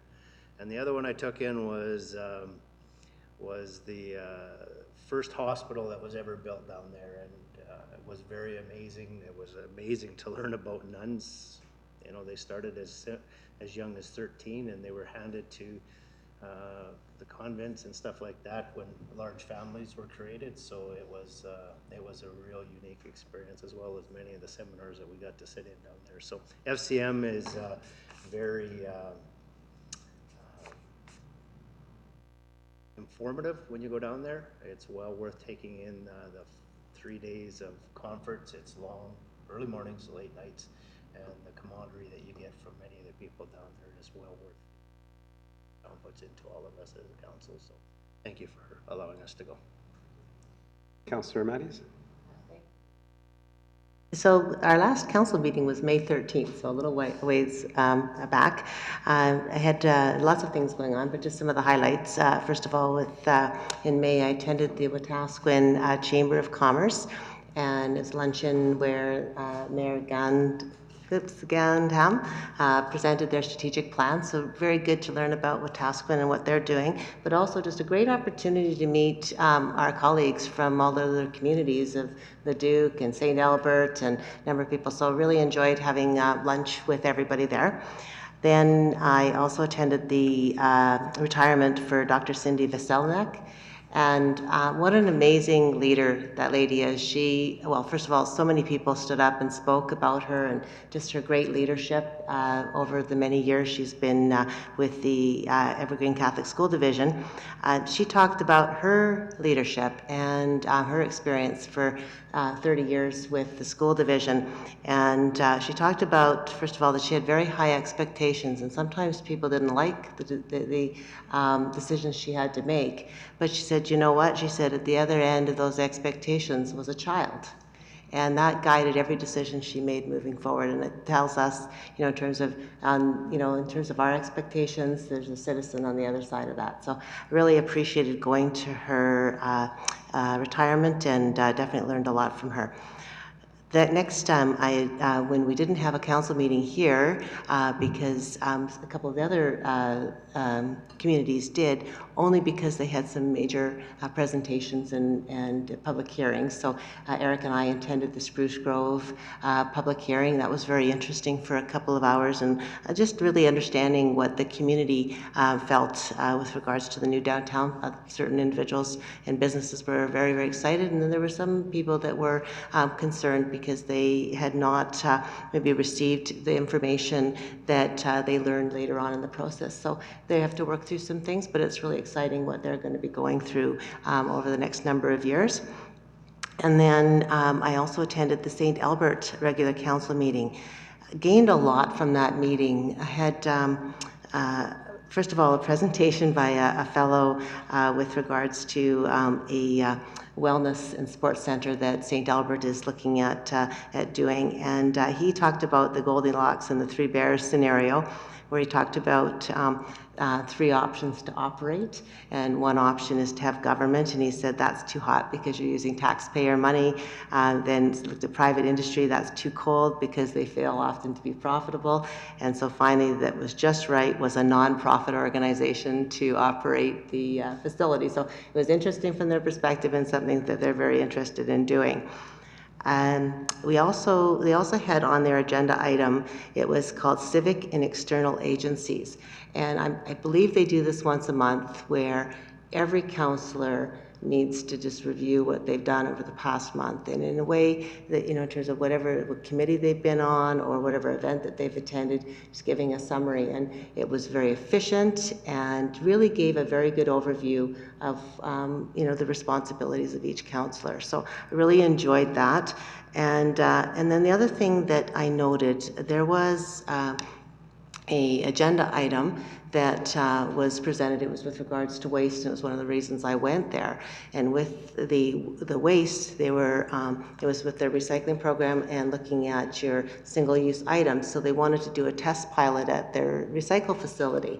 And they, a couple things they needed. First of all, they needed some approval of funding for a survey they were going to do. They also needed to extend their hours of operation to do this.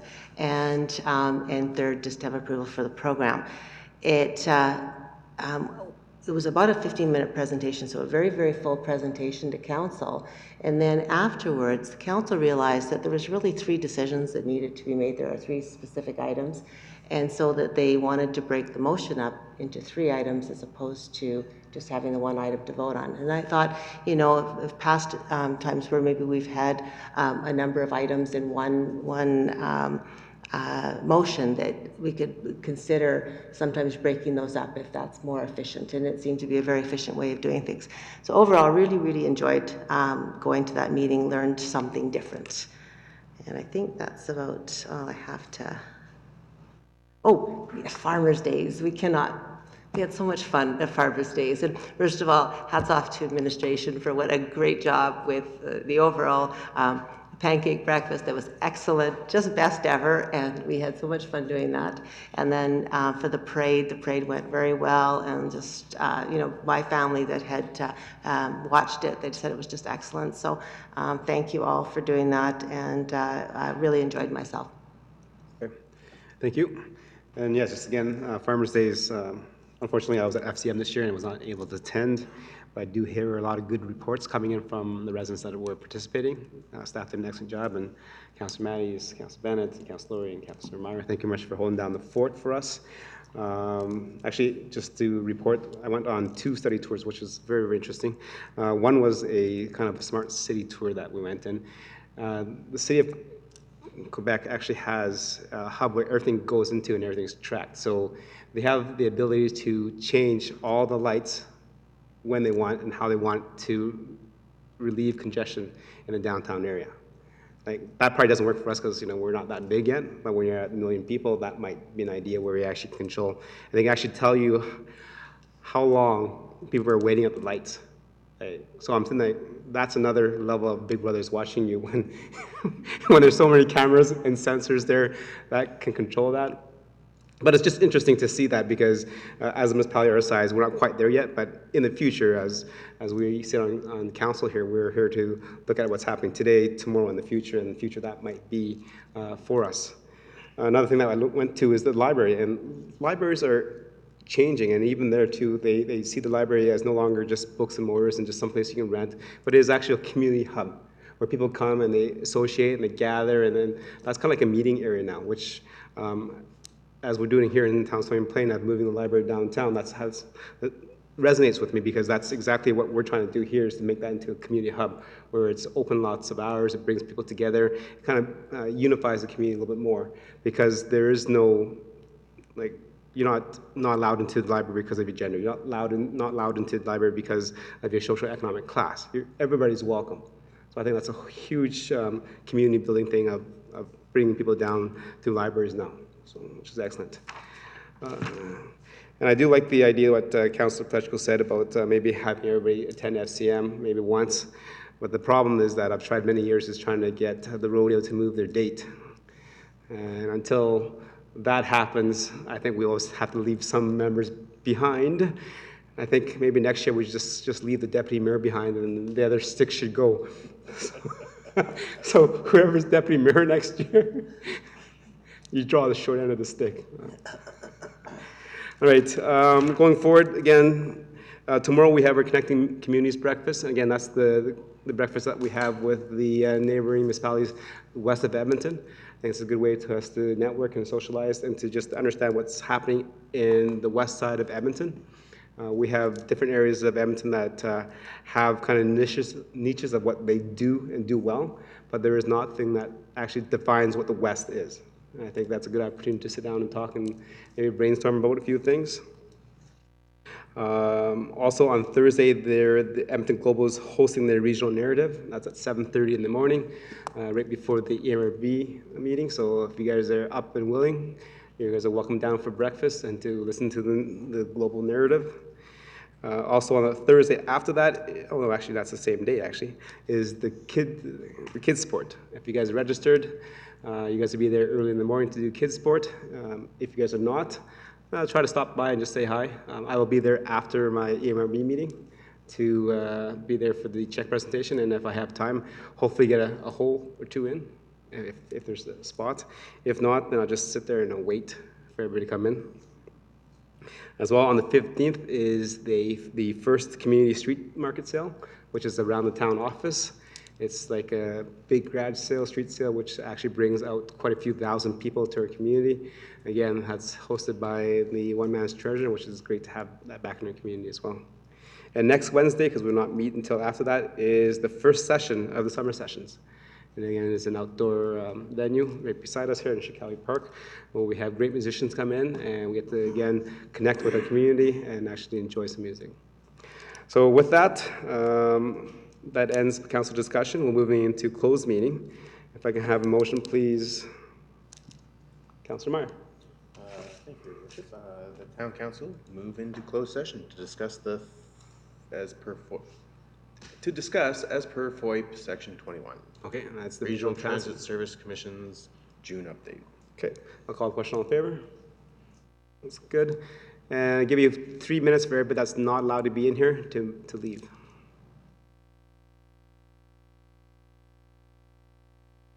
Three minutes. Yes.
Administration, is there anybody outside in the lobby that's waiting to come back into council chambers? No. Okay. Okay, seeing none, we'll move forward. Councilor Matthews, the motion to accept for information, please. That Town Council accepts the Regional Transit Services Commission June update report for information. Okay, thank you very much for the work of our council representatives on the commission. I'll call the question. All in favor? That is carried. Thank you. With that adjourned, thank you very much, ladies and gentlemen.